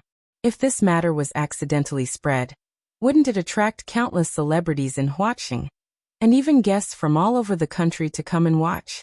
At that time, his Blue Mountain Club would be crowded, and because of this music addict, his Blue Mountain Club would complete an upgrade and become the top club in the world. But soon, Lan Shanggu couldn't be happy anymore, because he thought of an extremely serious problem. He looked at Fang Yan and said, The pine tree will grow. Fang Yan nodded and said, Yes. As long as it is still alive, it will continue to grow. If it continues to grow, then this music addict, will it grow to nothing? That's for sure. Fang Yan nodded. The respectability of gardening also lies in its changes. As long as it is a living gardening, it will change according to the 4 seasons, so it's normal for the music addict to disappear. But don't worry, even if the music addict is gone, the story of the flower addict and the music addict will still exist. 30 years later, as long as a guest comes over, you can point at the towering pine tree and say that the flower addict used this pine tree to cut out a music addict, and everyone will still be very grateful. Lan Shanggu shook his head and said, That's too much. If we can't see that it's a music addict, who would be willing to admit that it's a music addict? There's another way. What is it? Fang Yan pointed at the flower addict and said, Think of a way to make him stay, and let him trim you every day. That's a good idea. Lan Shanggu said happily. The flower addict waved the scissors to cut off some minor details, and then stood in front of the music addict with a sad face. Shuiyan, are you really this cruel? You rejected me again and again, and now you won't even give me a chance to meet. He reached out his hand and gently touched the face of the music addict, and said with a sad voice, Tell me, what do you dislike about me? I'll change. I'll change, okay? You are a burning flame, so I'm willing to be a moth flying into the flame. Even if I'm smashed to pieces, even if I'm beyond redemption, even if I'm burned to ashes, I won't give up the chance to hold your hand in this life. Why is love so hurtful, so heartbreaking? This time, not only Fang Yan couldn't help but laugh, but even the willow tree's mask made a strange sound. Who is it? Which bastard is laughing? The flower addict was so angry that he roared at Fang Yan and Lan Shanggu. This time, Lan Shanggu was able to hold back his laughter. He stared at Fang Yan and the willow tree with righteous indignation, as if he was ashamed to be associated with them, and said, Senior flower addict is deeply in love with senior music addict. Even a stone-hearted person would be moved by this scene. I just don't understand. At such a sad moment, how can you still laugh? Lan Shanggu strode towards the flower addict Lin Fuyang, reached out his hand and patted his shoulder, and said, Senior flower addict, don't be sad. I believe that sincerity can move metal and stone. As long as senior flower addict continues to persevere, You will definitely be able to move Mr. Music Addict's heart, and he will be willing to hold hands with you until old age, and become a legend in the world. Aren't the Flower Addict and Music Addict meant to be a match made in heaven? After saying this, he glanced at Fang Yin guiltily. He didn't know what the relationship between them was. Would he be angry at what he said? The Flower Addict Lin Fuyang nodded repeatedly and said, "Yes, yes. I am the Flower Addict, she is the Music Addict. She likes flowers, I also like flowers, we should be a good couple. You just said that you are willing to guard the door of this room. Whenever Mr. Music Addict comes out, then you will meet again. If she is willing to stay in this room for a year and a half, you will guard the door for half a year." The Flower Addict looked at Lan Shanggu with a face full of confusion, and said, "Did I say that? Why are you asking this? What do you want? Do you want to laugh at me again?" No, no, no. I definitely didn't mean that." Lan Shanggu waved his hand repeatedly. "I just realized that I have made a huge mistake. I shouldn't belittle other people's love. All the infatuated people in the world deserve our respect. Senior Flower Addict, you can just stay here peacefully. I will reserve a room for you next to Mr. Music Addict. You will live next to each other. Maybe you will see each other every day." "Really?" The Flower Addict was overjoyed. "That's really great." Lan Shanggu enthusiastically pointed at the flowers and grass in his yard and said, "The flowers, grass, trees, and stones in this yard are all yours, Mr. Flower Addict. You can cut whatever you want and carve whatever you want. If it's not enough, I'll bring more from outside."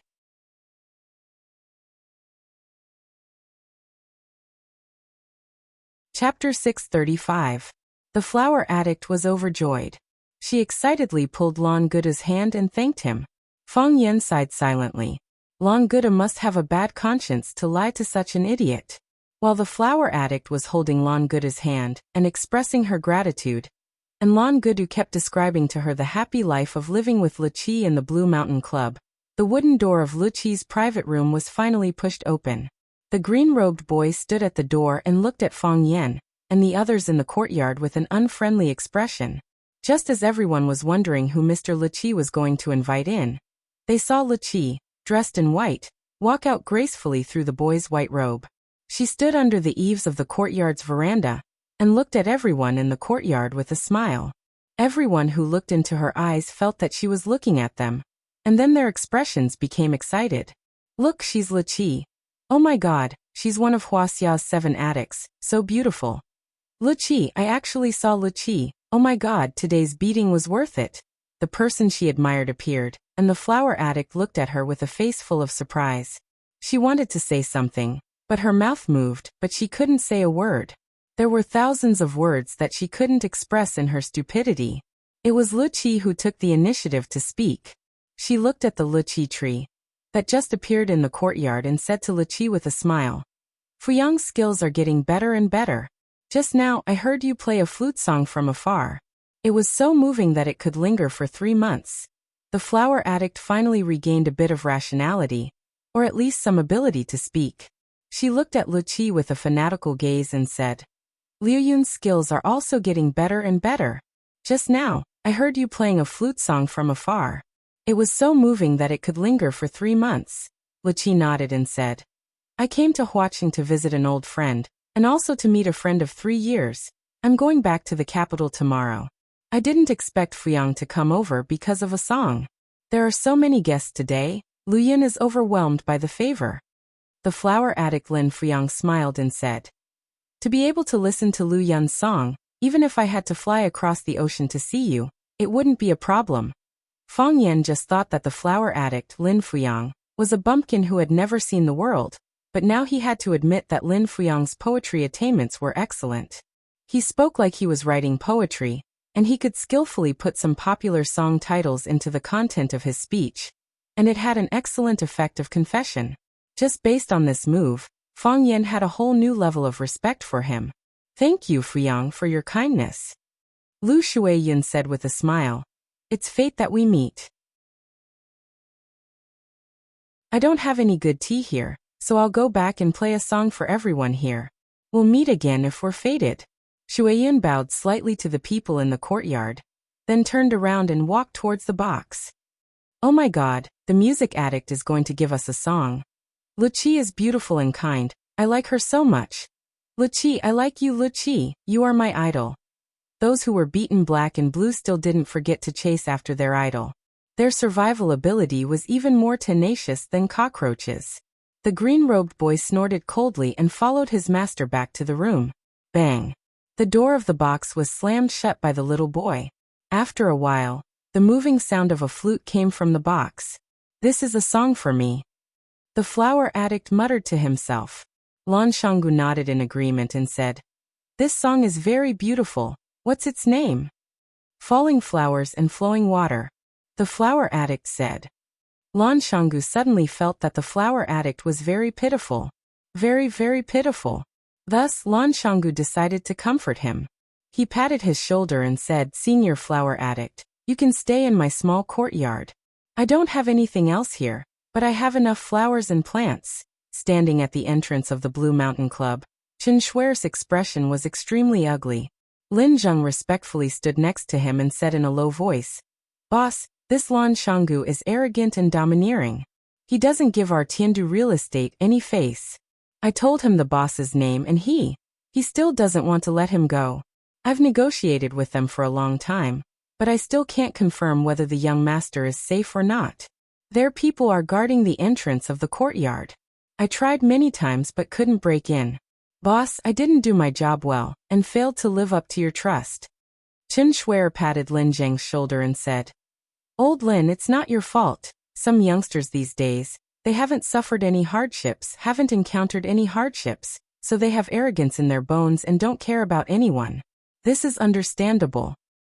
They said that the music addict is in the club, using the name of the music addict to extort money from everyone. Should we call the police? If the police come, we won't be able to punish the real villains. Chen Shuer said, Settle privately and pay us tens of thousands of dollars. Is this the end of it? Boss is right. Chen Shuer waved his hand and a bald man ran over and said, Boss, I'll go and smash his stupid club. Chen Shuer nodded and said, Dahai, go and smash the club for me. Let them pay the price. Let Lan Shanggu come out and talk to me. His club is expensive, I won't go in. Boss, don't worry. I'll twist Lan Shanggu's head off and kick it like a ball. Dahai agreed and led a group of men in black toward Lan Shanggu club. Chen Shuer sat in his Bentley and leisurely lit a cigarette. Lin Zheng also sat in and comforted him. Boss, don't worry, there will be results soon. Dahai is very organized. There's no rush, Chen Shuer said. It's Lan Shanggu who is in a rush. Of course, Lin Zheng said with a smile. Boss, you're worth two. When that happens, it won't be easy for them to send young master back. They have to apologize and compensate. They have to give us a reason. If the reason isn't good, we won't accept it. That's true, Chen Shuer said with a smile. It's easy to invite a god in but hard to send him away. Young people will never learn to be obedient if they don't suffer a little. I'll be Lan Shanggu's mentor for once. Knock, knock, knock. Someone knocked on the car window. Chen Shuer was furious. There were bodyguards outside. How could they let someone knock on the car window? Where did they go to eat sh*t? Knock, knock, knock.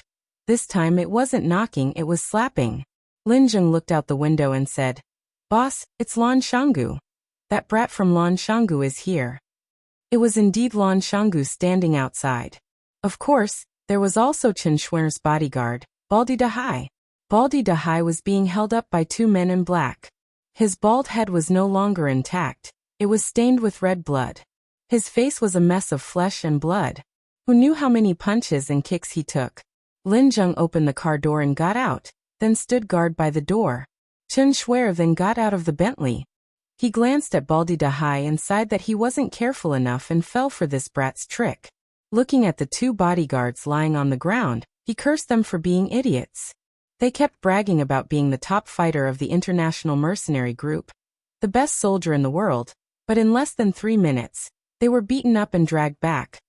Lan Shanggu laughed as he looked at Chen Shuer and said, Boss Chen, these are your people, right? Chen Shuer stared at Lan Shanggu and said, That's right. As long as they're not, Lan Shanggu laughed and said, I'll bring them to you. Lan Shanggu waved his hand and said, "Hand them over to Boss Chen." And so, the men in black let go at the same time. The bodyguards that went in with Baldi Dahai immediately went limp and fell to the ground. This kind of behavior was undoubtedly a ruthless slap on Chen Shuer's face. He felt his face burning with pain. "Boss Chen, I've brought them to you. You have a lot of work to do. I won't disturb your work anymore." Lan Shanggu laughed and said, "Goodbye." Saying that, he turned around and walked towards the Blue Mountain Club. "Lan Shanggu!" Chen Shuer shouted. Lan Shanggu turned around, smiled and asked, "Boss Chen, is there anything else?" "You imprisoned my son, Chen Guojing, beat up my bodyguards. And you're leaving just like that?" Chen Shuer coldly asked. "Oh, so Chen Guojing is Boss Chen's son. I just found out." Lan Shanggu laughed and said, "Boss Chen, you came at the right time. I have something to discuss with you. Today my Blue Mountain Club had a guest. Your son, Chen Guojing, ran over and insulted and kicked the door. My guest was very angry, and I lost face as well. Originally, I was going to call the police and send those hooligans to the police station for a few days. But a bunch of uncles kept apologizing to me and said that it wouldn't happen again. I had to give them face." "What did Boss Chen say? Isn't the guest you're talking about Luqi? Others might be afraid of the man behind Luqi, but I, Chen Shuer, really don't care about her. My son bullied her, so what?" "Lan Shanggu, let me give you a piece of advice. Don't go overboard. If you go too far, don't blame us for disregarding our image and taking action against you, a junior. Grandpa Lan is a smart man. Why don't you give him a call and ask for his opinion? I'm also the man behind Luqi, one of them." Fang Yan smiled as he walked out from the shadows and said, "I don't feel comfortable hearing someone bully my woman. Chen Shuer, others might be afraid of the power of the Chen family in Tiandu, but I, Fang Yan, really don't care about you. I bullied you today, so what?"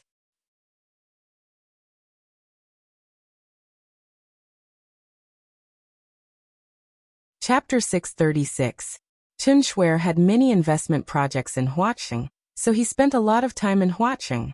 However, overnight, he realized that he didn't understand the young people in Huaqing anymore. The once glorious four beauties of Huaqing were either disfigured or sent to prison.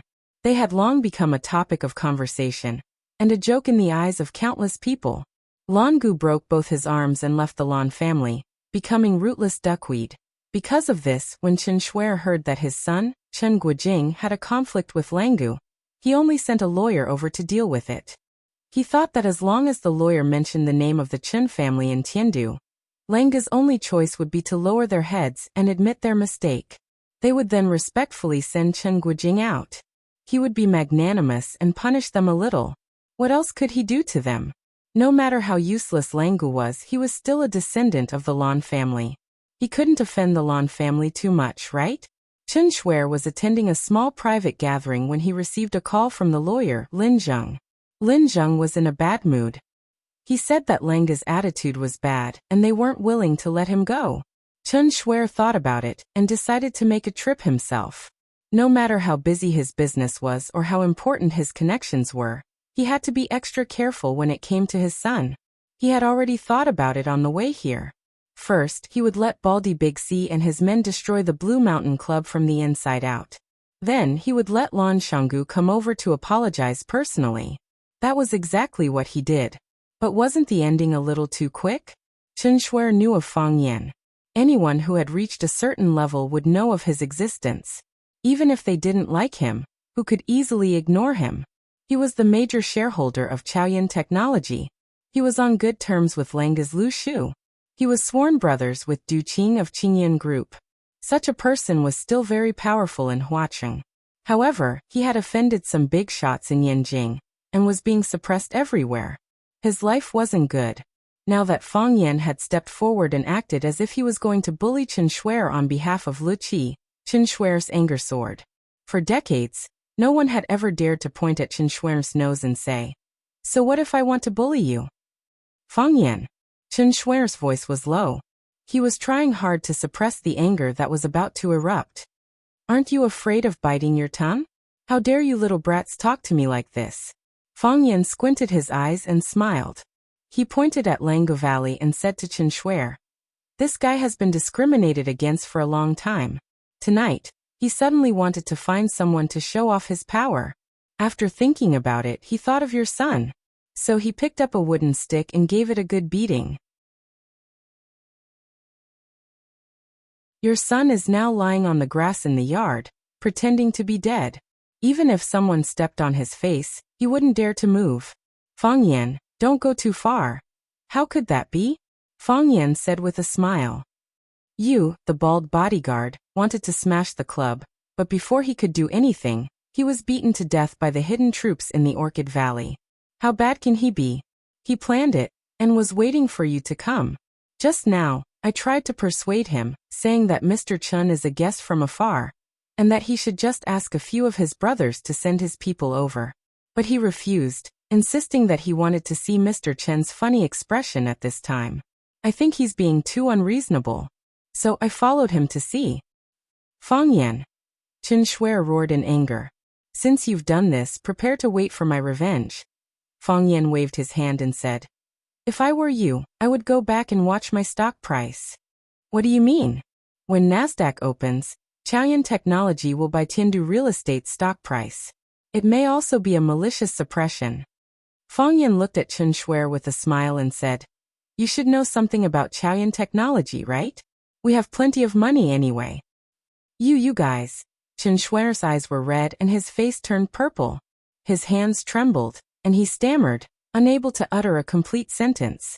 Fang Yan stared at Chen Shuer and said, "Mr. Chen, do you understand what we mean now? What do you guys want?" Lin Zheng finally reacted. This was a big conspiracy, a big conspiracy. These bastards, they set up trap after trap, and only now did they reveal their fierce fangs. They wanted to suck blood. They used Chen Guojing as a bait to lure out Chen Shuer, the big shot behind the scenes. What did they want? "Don't even think about touching Longtu," Fang Yan said coldly. "Longtu belongs to Lu Chaoga. No one can take it away." "How do you know?" Chen Shuer stared at Fang Yan in horror and asked. It's not convenient for the Ren family to make a move, so they asked the Chen family, who have been on good terms with them for generations. "You and your father have been so happy in Huacheng recently, hiring a lawyer to help Jiang Zhulu reverse the verdict, and frequently meeting with Jiang Zhulio's mother, Rin Jin. If you say your goal isn't for Longtu Group, at least I won't believe it." "What? Even Grandpa Ren, who called his son-in-law a scalper and a dog, can't sit still? Seeing such a big piece of fat meat, even if it's the property of his daughter and grandson, he won't hesitate to snatch it. But he's worried about his face, so he threw you, Chen Shuer, out as a cover. Am I right?" "You," Chen Shuer pointed at Fang Yan, and couldn't say anything for a long time. This handsome young man was even scarier than they had imagined. Lan Shanggu looked at Chen Shuer with a smile and said, "Fortunately, Tinghua praised Chen Guojing in front of me a few times, saying that he's a good friend, so I was curious to find out about his background. Otherwise, it wouldn't have been easy to find out if you had done it so covertly." Chen Shuer left. He came valiantly and energetically, but when he left, it was as if someone had splashed a bowl of rancid soup on his face. That feeling was really F***king refreshing. He had the urge to beat his bastard son to death. He told him to stay in Mingzhu, but he insisted on coming to Huacheng to show off. In the end, he was betrayed by his own friend. He, Chen Shuer, had been smart his whole life. How did he have such a bastard son? The Bentley drove away. Fang Yan and Lan Shanggu stood in the night breeze. Fang Yan looked at Lan Shanggu with a smile and said, "Your last stab was really vicious." Lan Shanggu didn't respond to Fang Yan's question, but said with a smile, "Is Chaoyan Technology really going to buy Tiandu Real Estate? If you guys do it, I'll also follow suit. Let Willow start too. You eat the meat, and we'll drink the soup?" Fang Yan shook his head with a smile and said, "I'm just scaring him. Chaoga has a new plan, and Chaoyan Technology has no plans to enter the real estate field for the time being." "What plan? Give us a hint in advance." Fang Yan shook his head with a smile and said, "You guys should ask her directly." Lan Shanggu smiled bitterly and said, "To be honest, I, Lan Shanggu, have never been a timid person, but once I saw Miss Lu, I became a sick cat." "Then don't blame me. Fang Yan said with a smile. I've finished the tea, I'll go back first. You're leaving just like that? You're not going to say hello to Mr. Liqi? Do you think she needs someone to say hello to her? Then what about the local specialties of Huaqing that I prepared for her? Give it to her yourself. What if she doesn't accept it? Can I say it's from you? Whatever. Fang Yan waved his hand and walked straight to his car. When Fang Yan returned to the security office of Rosefinch Secondary, Baldy and his friends expressed a momentary shock and a long-lasting fake surprise. Baldy acted as if he had met an old flame that he hadn't seen for many years. He grabbed Fang Yan's arm and said, Mr. Fang, you haven't come to school for a while. I've been worried about your safety and called you several times, but I couldn't get through to your phone. I went to the dean's office to ask about your situation, and he said that you asked for a leave of absence. I've been waiting for you day and night, and finally you're back. Yes, you're finally back. Mr. Fang, the next time you go out, you must let us know, so that we won't worry. The other two chimed in as well. It was as if they had lost all interest in life when Fang Yan wasn't around. Only God knew how happy they were. Fang Yan shook off Baldy's excessive affection and asked, Is there anything going on at school recently? Baldy cleared his throat and said, Wang Chang, report the work. Yes, Director. Wang Chang immediately flipped open the small notebook he carried with him, straightened his back, and read in front of Fang Yan. On the morning of November 11th, 9 students were late.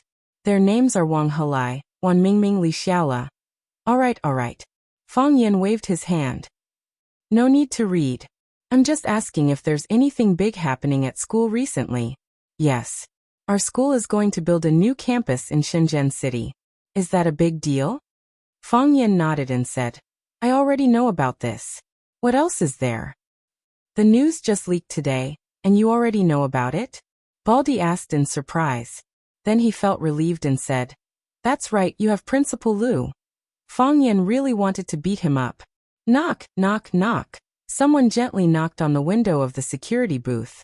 Fang Yan turned around and saw Su Qi, who he hadn't seen for a while, standing outside the window and looking at Fang Yan with a smile. Mr. Fang, long time no see. Su Qi smiled and greeted Fang Yan. Fang Yan nodded and said, Su Qi, long time no see. It really has been a long time. Su Qi looked at Fang Yan thoughtfully and said, I was worried that I wouldn't be able to see you today. It wasn't easy to meet you, so I can't let this opportunity slip by. Mr. Fang, do you have time tomorrow night? What's the matter? Fang Yan asked. Tomorrow is my birthday, and I want to invite you to my birthday party. Can Mr. Fang do me the honor of attending?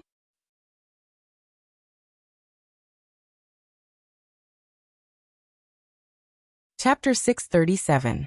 3 years ago, when Fang Yan was still the language teacher and homeroom teacher of Class 9, there were often students who invited Fang Yan to birthday parties. Fang Yan rejected most of them, but when he couldn't refuse, he would go and give them a small gift. Life was simple and happy at that time, and his mood was relaxed. Fang Yan was still a child who hadn't grown up yet, and there were countless people who loved and spoiled him. 3 years later, things were different.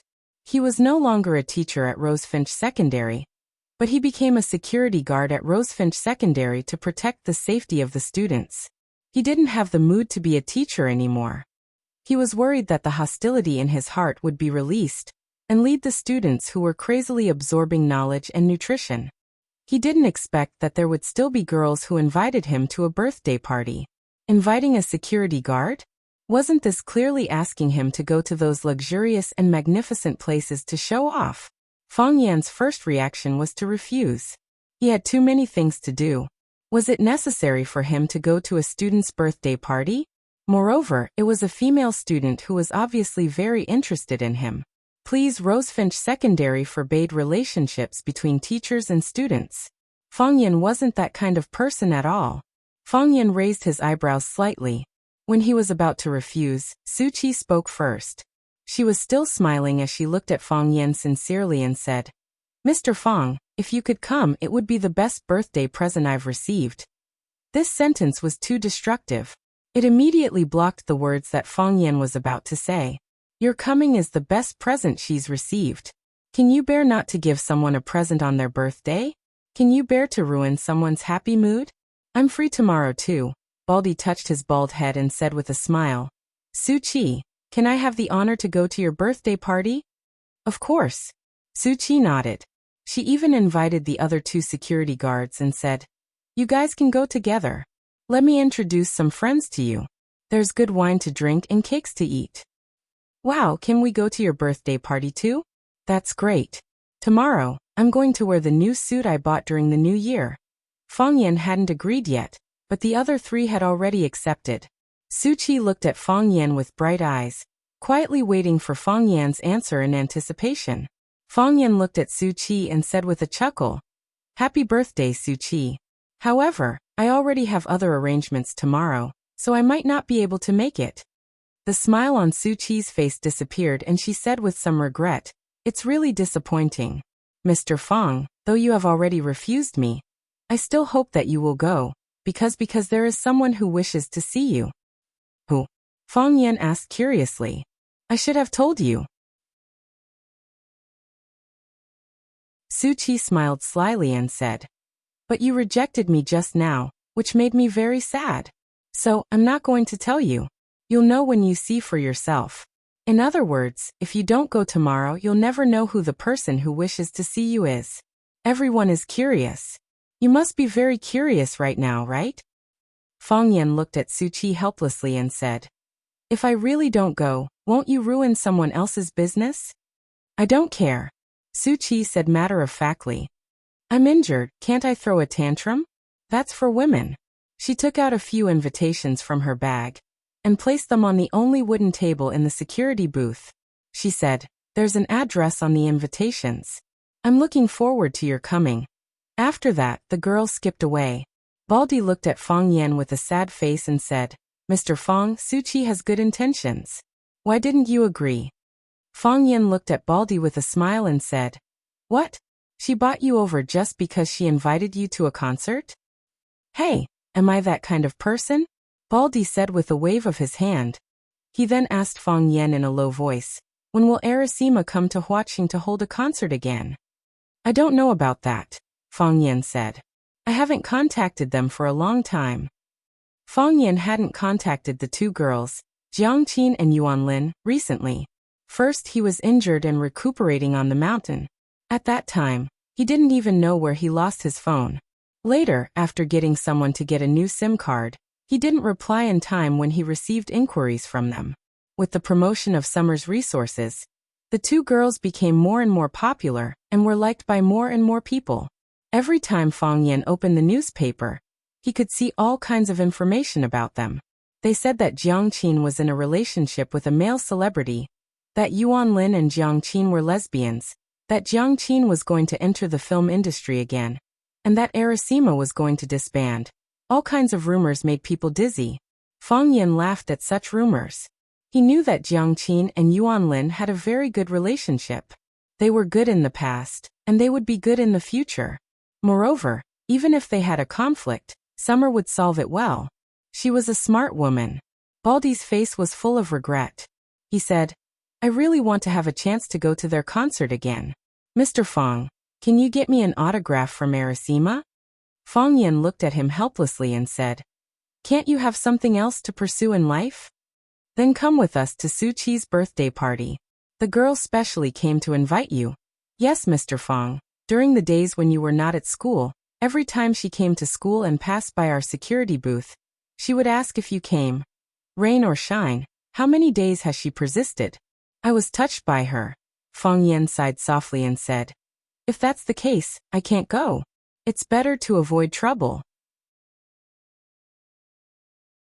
After school in the afternoon, Fang Yan didn't rush back to Lu Chaoga's villa, but walked to the area inside the school. When Fang Yan walked to the entrance of the small courtyard, he saw Qi Ning and a few men in black from the Wind Group sitting in the RV at the entrance, playing poker. Qi Ning's face was pasted with a lot of notes. It seemed that his luck was not very good today.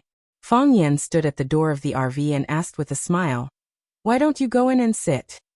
I don't dare to go in. Qi Ning shook his head. Why? Fang Yan asked curiously. Qi Ning tore off the notes on his face, looked at Fang Yan and said, "When you were not in Huaqing, we often accompanied Miss Lu here. The first time we came, we didn't know that your grandfather was Huaqing's famous academic Prime Minister Lu Gong. When I saw this old man, I felt my whole body tremble, and every part of me felt uncomfortable. After I found out his identity, I didn't dare to step into his small courtyard anymore." Me too. Maybe it's because I didn't study well when I was young. When your grandfather glanced at me, my whole body would tremble, as if I had done something wrong. Hee. It's better not to let us go in and suffer. We'd rather play poker in the RV comfortably. Fang Yan patted the car door and said, "All right, I'll bring you some food later." "No need. We brought our own food." Qining refused. Fang Yan shook his head and said, "How can that be? When you come to my grandparents' house, you're my guests. How can you let your guests eat canned food and beef jerky?" Qining laughed and said, "All right, if there's any extra, you can bring us a plate. We can also improve our lives." "No problem." Fang Yan chatted with the young people for a while before stepping into the courtyard. Lu Gong was watching the afternoon news in the living room. When he saw Fang Yan come in, he only snorted coldly. He didn't even look at him. Fang Yan smiled awkwardly and said, "Grandpa, are you watching the news?" Lu Gong's face was gloomy and he didn't respond to Fang Yan. Fang Yan's grandmother heard the noise and walked out of the kitchen. She grabbed Fang Yan's arm and said, "Fang Yan, you've been back in Huaqing for so long, and you didn't come to see your grandparents. Grandma missed you so much. Good boy, let Grandma see if you've lost weight. You look good, which proves that Zhaoga has taken good care of you." "Grandma, I'm sorry." Fang Yan said these words with difficulty. Facing his closest family, he had 1,000 words in his heart, but he didn't know how to express them. "Silly boy, what have you done to me?" Grandma held Fang Yan's hand tightly and said, "I know you're in a bad mood, so I didn't call you. Let bygones be bygones. You have to be good in the future." As she spoke, Grandma's eyes turned red and she said, "You're the only one your mom can rely on. You have to be careful." Lu Gong was infuriated. He slapped the table and shouted, "What are you crying for? Isn't he still alive and well?" Grandma was also angry and said, "You old man, when Fang Yan didn't come, you sighed every day and hinted to me to call him and ask him to come over for dinner. Now that Fang Yan is here, you put on a sour face and don't say anything. What do you mean? Why are you slapping the table? If you can, why don't you smash the table?" "You, what about me? Stupid woman. Stupid as hell." "Oh, you're saying I'm stupid now that you're old? You call me a stupid woman. Go find someone smarter." Lu Chaoga appeared at the kitchen door and said anxiously, "Grandma, the chicken wings are burning." "Oh, I'm still cooking in the pot." "Fang Yan, take a seat first. Ignore that old man." As he spoke, he jogged into the kitchen. Lu Chaoga gave Fang Yan a look, telling him that the situation was dangerous, and that he should be careful. Lu Gong gave Fang Yan a sharp look and said, "Come upstairs with me." Fang Yan felt a headache coming on. As soon as he entered his grandfather's study, he would inevitably be reprimanded and lectured.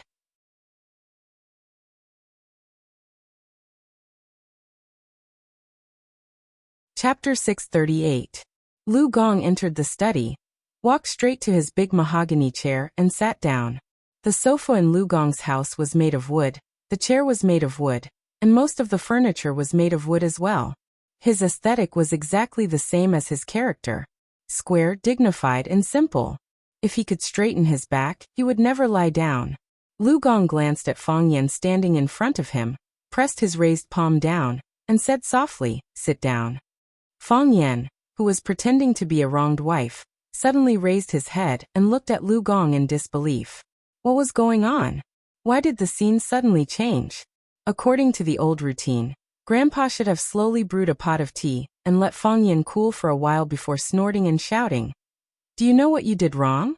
Since when did the domineering CEO start to walk the path of a romantic lead? He told you to sit down." Lu Gong saw Fang Yan's expression and naturally knew what he was thinking. His tone was a little unnatural. Fang Yan hurriedly sat down. If he didn't look for trouble, he wouldn't take the initiative to look for trouble. Otherwise, wouldn't he be born to be a bitch? Lu Gong looked at Fang Yan and said, "You have hatred in your heart." Fang Yan was shocked again and said, "Grandpa, you saw that too?" Lu Gong patted an ancient book in front of him and said, Sun Guopan wrote, "Ice Mirror, to teach people the art of judging people. Get rid of the grain and turn it into chaff. The marrow remains, the way of God. Mountains don't collapse, only 100 can suppress it, the so-called bones. A person's spirit has 2 eyes, a person's bones have a face. A scholar first looks at the God's bones. Getting straight to the point is the first. You, Fang Yan, have read thousands of books, so you can be considered half a scholar. A scholar first looks at the God's bones. Fang Yan, didn't you show it? No matter how relaxed your smile was, no matter how natural your movements were, your mind was always tense. It's like a treasured sword that can take a person's life at any time." Lu Gong sighed softly and said, "In the past, you were happy because you were truly happy. Now, you are happy because you want to hide the unhappiness in your heart. Fang Yan, have you ever been this cautious and reserved when you came to my place before?" "Grandfather, there is hatred in my heart." Fang Yan could only confess to this old man. If he was so powerful, why didn't he go to the bridge to pick up stalls? "You hate your father's murderer?" "Yes." Fang Yan nodded. "I hated myself before too." "Hate yourself? Hate what? The child wants to support him, but his parents don't? Or do you hate yourself for not being able to save your father?" "Both," Fang Yan said in a deep voice. "If you hate the former, I can understand. Most people in the modern world don't know how to cherish.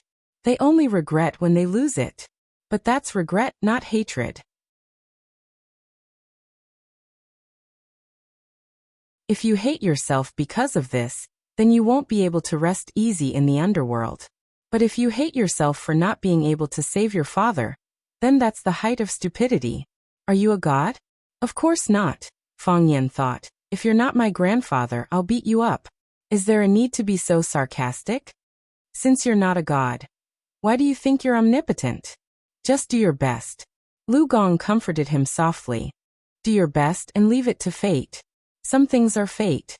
Fang Yan looked at Lu Gong and said, "Grandfather, you're well-read. Do you also believe in fate? 1 is fate, 2 is luck, 3 is feng shui, 4 is yin virtue, and 5 is literature. Fate is number 1, followed by luck and feng shui. We can't change what is fated by the heavens no matter how hard we try. Since we can't change it, we can only force ourselves to accept it. Do you know why I haven't called you? Grandfather wanted me to figure it out on my own." "Yes, I wanted you to figure it out on your own and walk out on your own," Lu Gong said earnestly. "But you still can't figure it out, and you still can't figure it out. You're loyal, but your aptitude is really stupid." Fang Yan wanted to hit someone again. He was really envious of Lu Gong. Since he was born, fate had arranged for him to be his grandfather. Otherwise, this old man would already be lying on the ground. He didn't want to be a teacher and ran to be a school security guard? Who came up with this stupid idea? "It's Baldy," Fang Yan said. "Good brother, take the bullet for me. Grandfather won't look for trouble with you anyway. If the old man really does look for trouble with you, it won't be long before you become famous in the education world. I'm helping you." "Who's Baldy?" "You wouldn't know even if I told you. But grandfather, you're right. His idea is really stupid. Professions don't differentiate between high and low. This is the point I've always insisted on. However, you can clearly be an excellent teacher, you can clearly teach more excellent students. But because you can't untie the knot in your heart, you can't get rid of the hostility in your heart, so you can only become a security guard. What does this mean? It means that my aptitude is stupid." Fang Yan learned to be smart. "I'll scold myself first so you can't scold me anymore, right?" "No, it means that your self-control is extremely poor. An excellent man, a successful man, they can adjust their emotions at any time, so that they can face any difficulties and challenges with the best mental state. Whether it's doing business or anything else, they can get twice the result with half the effort." Fang Yan thought seriously and said, "Grandfather, I understand. I'll go back and quit my job as a security guard." "Ready to go back and be a teacher?" Lu Gong's face finally showed a smile. "No, I'm going to quit my job at school and focus on my own business. What business?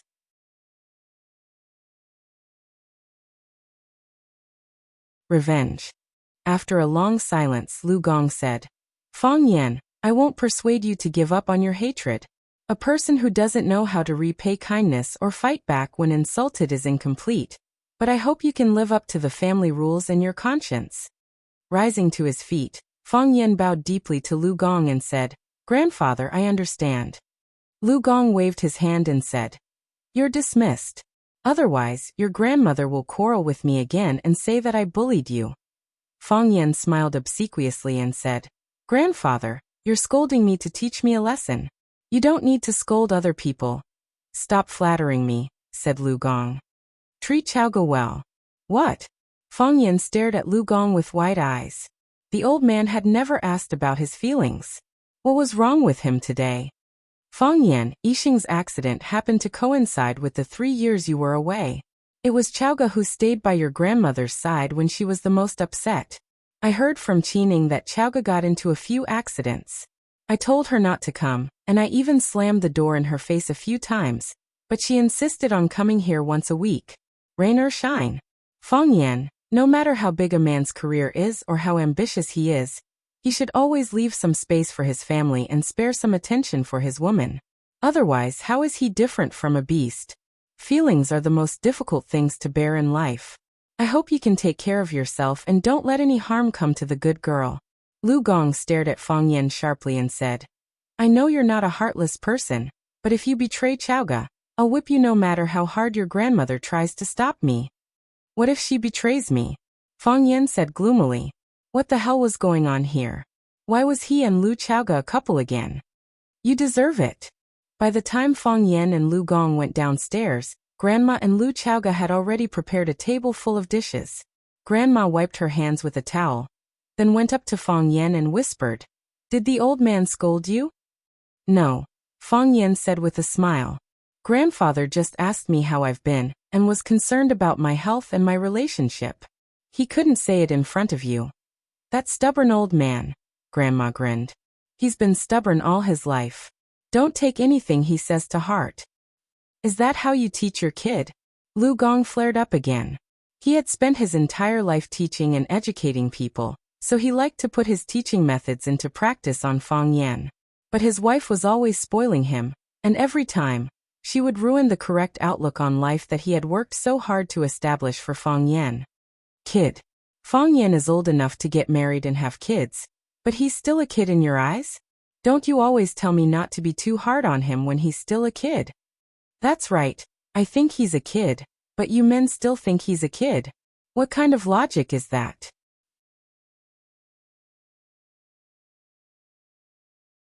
Fang Yan tried to smooth things over and said with a smile, Why are there so many dishes today? Is it done? Can we eat now?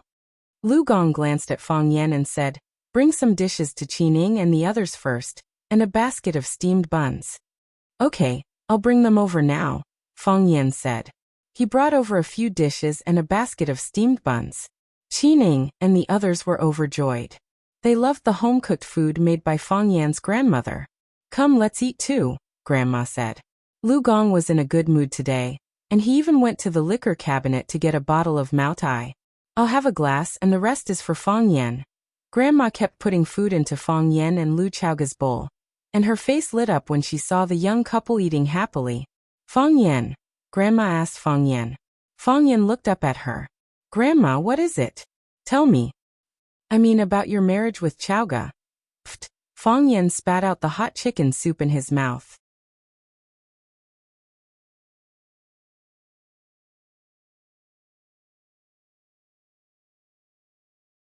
Chapter 639.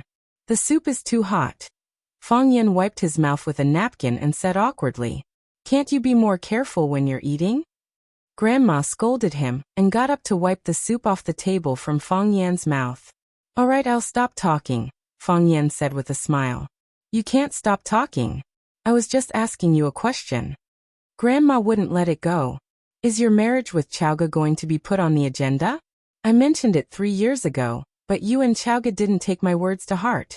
You were still young back then. And I just wanted you to spend a few more years together to build a relationship. But now 3 years have passed, and you're not young anymore. Isn't it time to think about it? 3 years after 3 years. How many 3 years can a person have in a lifetime? Back in the study, his grandpa had reminded him not to let down Lu Chaoga, who was a good woman.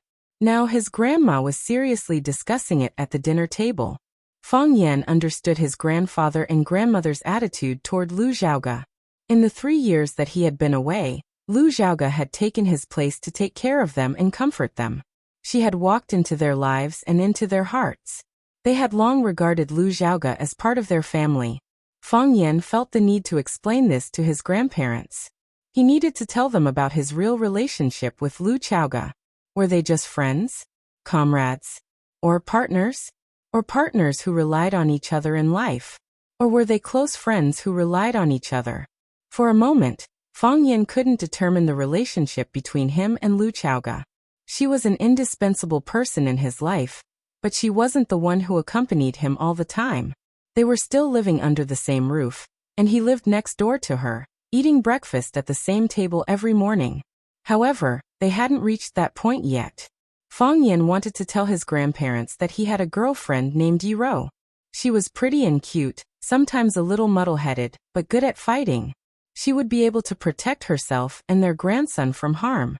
Maybe I should find a time to bring Yi Ro over. They must like Yi Ro very much, right? They liked her as much as they liked Lu Xiaoga. Fang Yan put down his chopsticks. When he was about to discuss this with his grandparents, Lu Xiaoga, who had been eating, said, "Grandma, I'll talk to Fang Yan about it. Don't push him." Her grandmother loved Lu Xiaoga to the core, and she was very obedient to this girl who was very assertive. When she heard that she wanted to communicate with Fang Yan, her grandmother did not pursue the matter any further. Instead, she looked at Fang Yan and Lu Xiaoga earnestly and said, "I'm still thinking of having a grandson. Your mother has nothing to do all day, and she's not in a good mood. If there's a child that can keep her busy, the situation will probably be better." Fang Yan nodded and said, "I've been calling my mother these days. She's been in good spirits recently. I'll go back to visit her whenever I have time." Lu Gong put a piece of fish into his wife's bowl and said, "Let's eat. Let the children worry about their own things. Let's eat." Grandma began to crazily stuff fish and meat into Fang Yan and Lu Xiaoga's bowls. In the GMC limousine, Fang Yan was watching an entertainment program on TV. From time to time, he would laugh at the host's wonderful lines and funny actions. Lu Xiaoga was reading a newly published fashion magazine. She was marking a few pieces of clothing and jewelry that she liked. When the time came, her assistant Meng Xiaoying would naturally buy them for her according to her measurements. Both of them looked very busy, and the atmosphere in the car was not heavy. However, they both felt that there was something blocking between them. Qining didn't know what had happened. He turned around and said, "Mr. Fang, the steamed buns that your grandma made were really delicious. There were 9 steamed buns in a steamer, and I ate 4 by myself. The other 2 guys ate 2.5 each, and they even complained that they weren't full." Fang Yan smiled and said, "If you like it, I'll ask Grandma to steam more for you next time." Qining looked at Fang Yan with a puzzled look and said, "Usually when I make such a rude request, don't you directly reject it? Why did you agree so easily today? You're not going to ask anything of me, are you?" "I beg you to shut up," Fang Yan said. Qining looked at Fang Yan and Lu Xiaoga in surprise, then quickly pulled up the small partition between the driver's seat and the back seat. He knew that the 2 people in the back were in trouble. Let them fight to the death and love each other. Fang Yan took the remote control and turned off the TV with a bang. He looked at Lu Xiaoga and asked, "Why didn't you let me explain to Grandma?" "How do you explain that?" Lu Xiaoga asked. "I have to tell them about it," said Fang Yan. "Grandpa told me to treat you well in the study. On the desk, Grandma forced us to get married again. Xiaoga, they should know that I already have a girlfriend. Then tell them that Lu Xiaoga isn't the woman you like. She's just a close friend, a business partner, and a friend of yours." Xiaoga, Fang Yan being rejected by a man. "This is such an embarrassing thing for a woman," Lu Xiaoga said in a sad voice. Even the big boss of Chaoyan Technology, the Queen of Little Flame, had the emotional struggles of an ordinary girl. If this got out, the reporters would probably be shocked. I'm sorry. Fang Yan looked at Lu Chaoga sincerely. I just thought that we shouldn't let this misunderstanding get bigger and bigger. It'll only make things worse for us. I think they're not only urging me, but they're also urging you behind my back, right? I don't feel annoyed that they're urging me.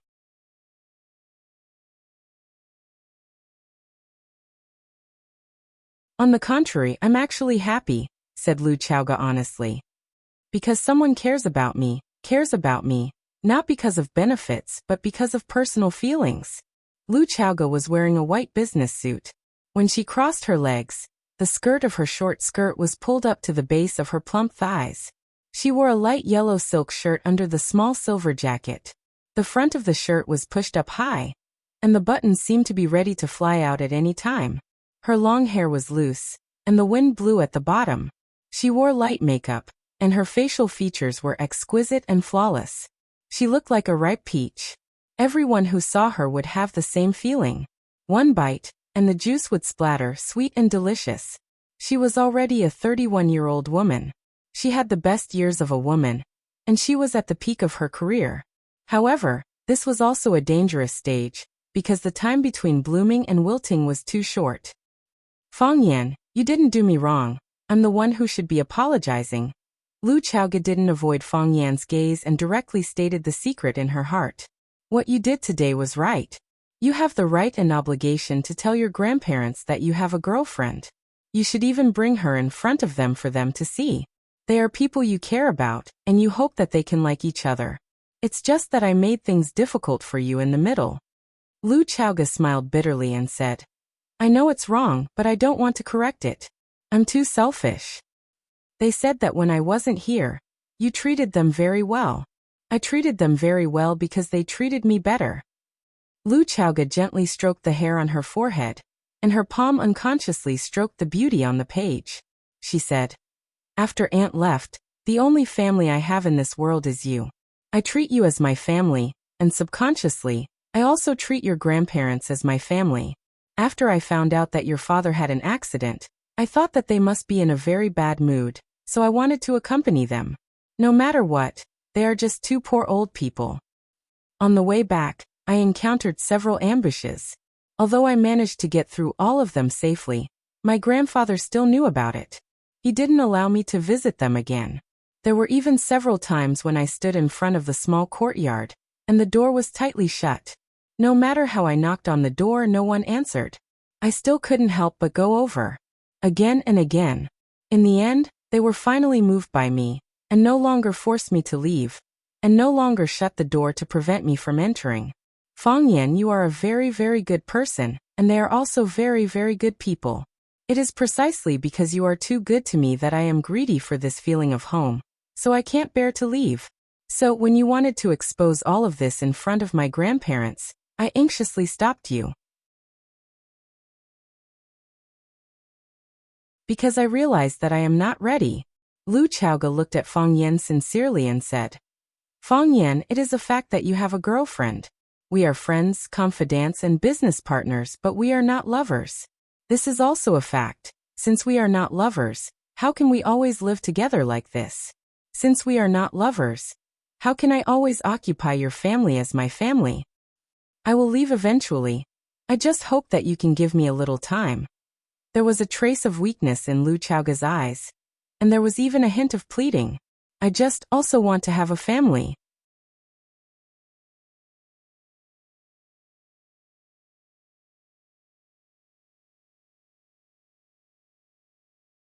Chapter 640.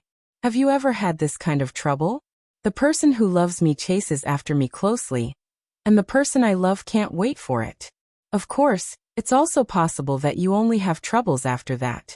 Lu Chaoga was the queen of Chaoyan, the founder of the Chaoyan Empire, and the legendary woman who single-handedly pushed the Little Flame brand to the world. She was a distinguished professor at Harvard Business School, and the audience was always full for 3 consecutive days. She was the youngest female entrepreneur to appear on the cover of Time magazine, but also the most valuable one. Wherever she went, she was the focus of the crowd. She was the darling of countless media cameras. She was Lu Chaoga, an existence that people admired and feared.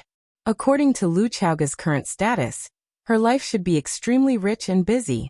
In the morning, she should attend an economic conference attended by many heads of state. In the afternoon, she should go to the United States or other countries to discuss some important cooperation. She should take a nap on the road and have a spa on her private plane. In the evening, she should attend a cocktail party to communicate with the leaders in various fields, drink with elegant and witty men, and listen to humorous and cute old men brag. However, she had chosen to live a different life. In addition to work, she would go to the mall to buy groceries, and then come back to cook for Fang Yan, and even Fang Yingying and Fang Haohan. To put it in a very vulgar way, Lu Xiaoga's life was very incompatible with her family background. She could be a queen, but why did she choose to be a maid? However, Lu Xiaoga was willing to accept it, and she cherished and enjoyed all of it. Her parents died when she was young, but she was adopted by an enemy couple. It wasn't easy for her to have an aunt, but she left early, making her an orphan again. Fortunately, in her most difficult time, Fang Yan appeared, shielding her from the wind and rain, blocking the open and covert attacks for her, so that she could survive and have dignity and wealth. She was grateful to Fang Yan. If it weren't for Fang Yan, she would have been stuffed in the trunk of a car and burned to death like her aunt, right? She also relied on Fang Yan. She relied on his strength, his wisdom, and the sense of security that he could bring her.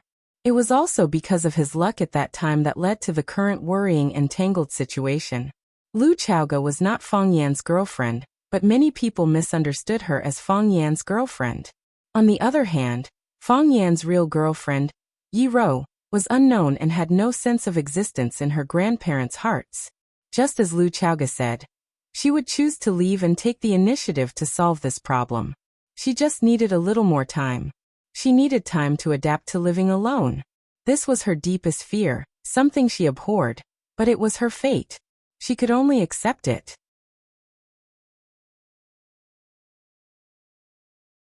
She could be selfish once, but could she really be selfish for the rest of her life? Fang Yan felt Lu Xiaoga's sadness and reached out to hold Lu Xiaoga's hand.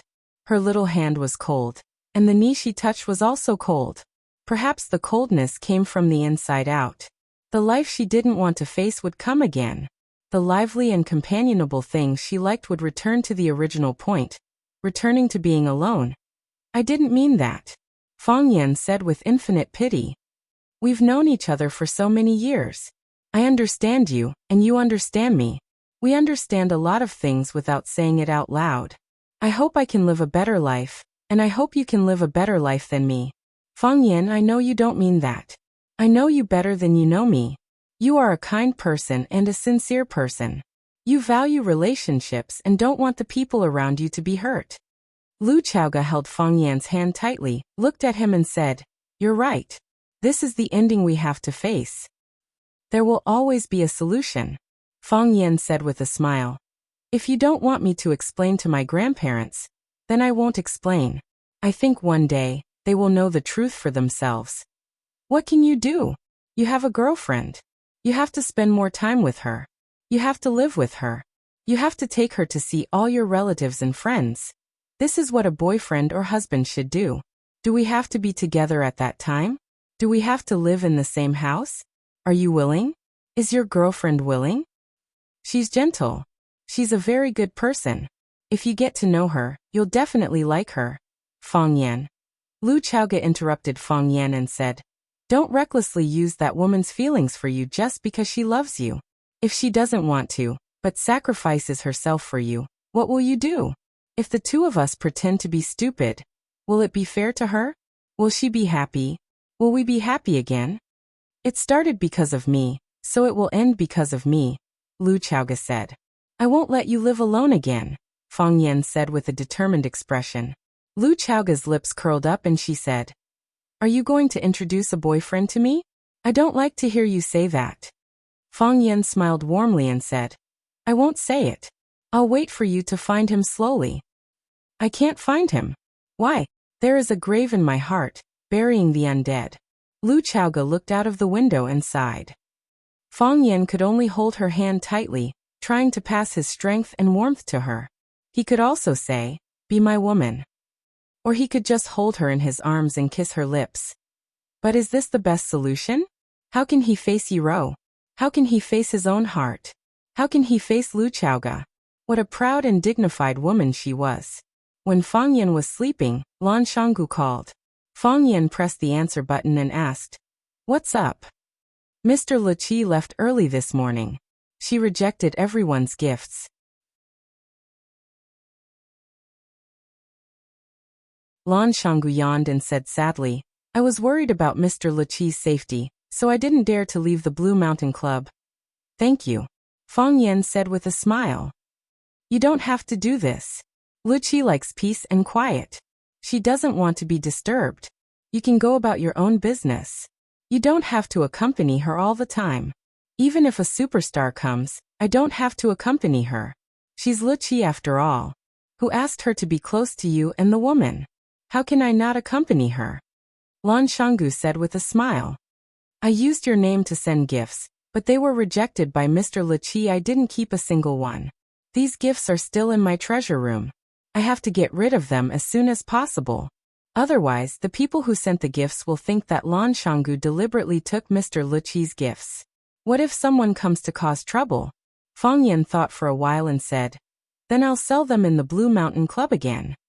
Lan Shanggu was overjoyed and said, "Okay, I'll tell them that they belong to Mr. Luqi. Those who want them can buy them. Or we can hold an auction. In that case, the rich people in Huaqing will fight to buy them." Fang Yan refused and said, "There's no need to make such a big fuss. Luqi doesn't want to see herself become a tool for accumulating wealth. Just sell them at their proper value." "Okay." Lan Shanggu agreed and asked with a bitter smile, "What happens after I sell them? Where do I put the money? Those people won't agree to keep the money in my hands." Fang Yan thought for a while and said, "Donate the money to the Chaoyan Technology Charity Foundation in the name of Luqi. The Chaoyan Charity Foundation will give you a receipt and announce to the public how each sum of money is used."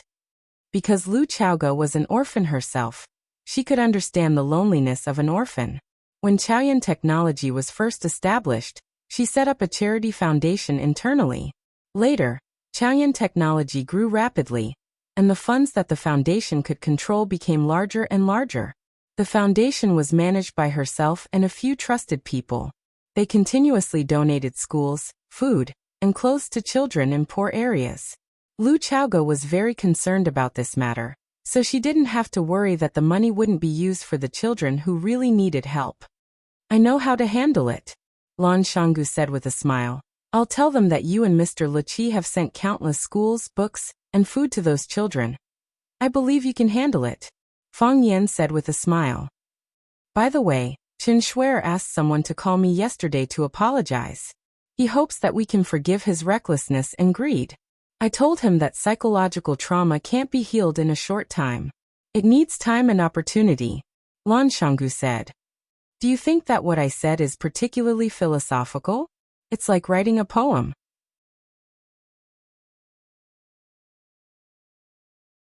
Fang Yan got up from the bed, pushed open the floor-to-ceiling window and walked to the balcony.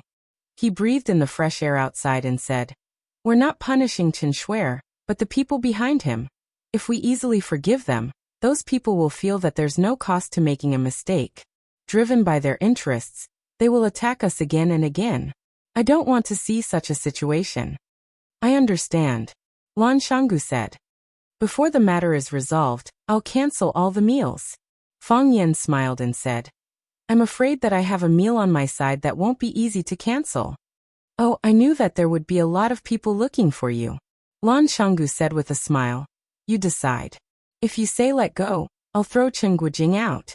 If you say continue, I'll let Chen Guojing stay at my Blue Mountain Club for a few more days. I'll give him good food and drinks, and he won't have any objections." You're tuning in to the Li Mei's Wuxia Whispers YouTube channel. We're so grateful for your support, and don't forget to subscribe to join us on this incredible journey through captivating stories. Your generosity through donations truly makes a world of difference, as it's the primary source of revenue that allows me to expand and enhance this channel for you. Thank you from the bottom of my heart for being a part of this adventure.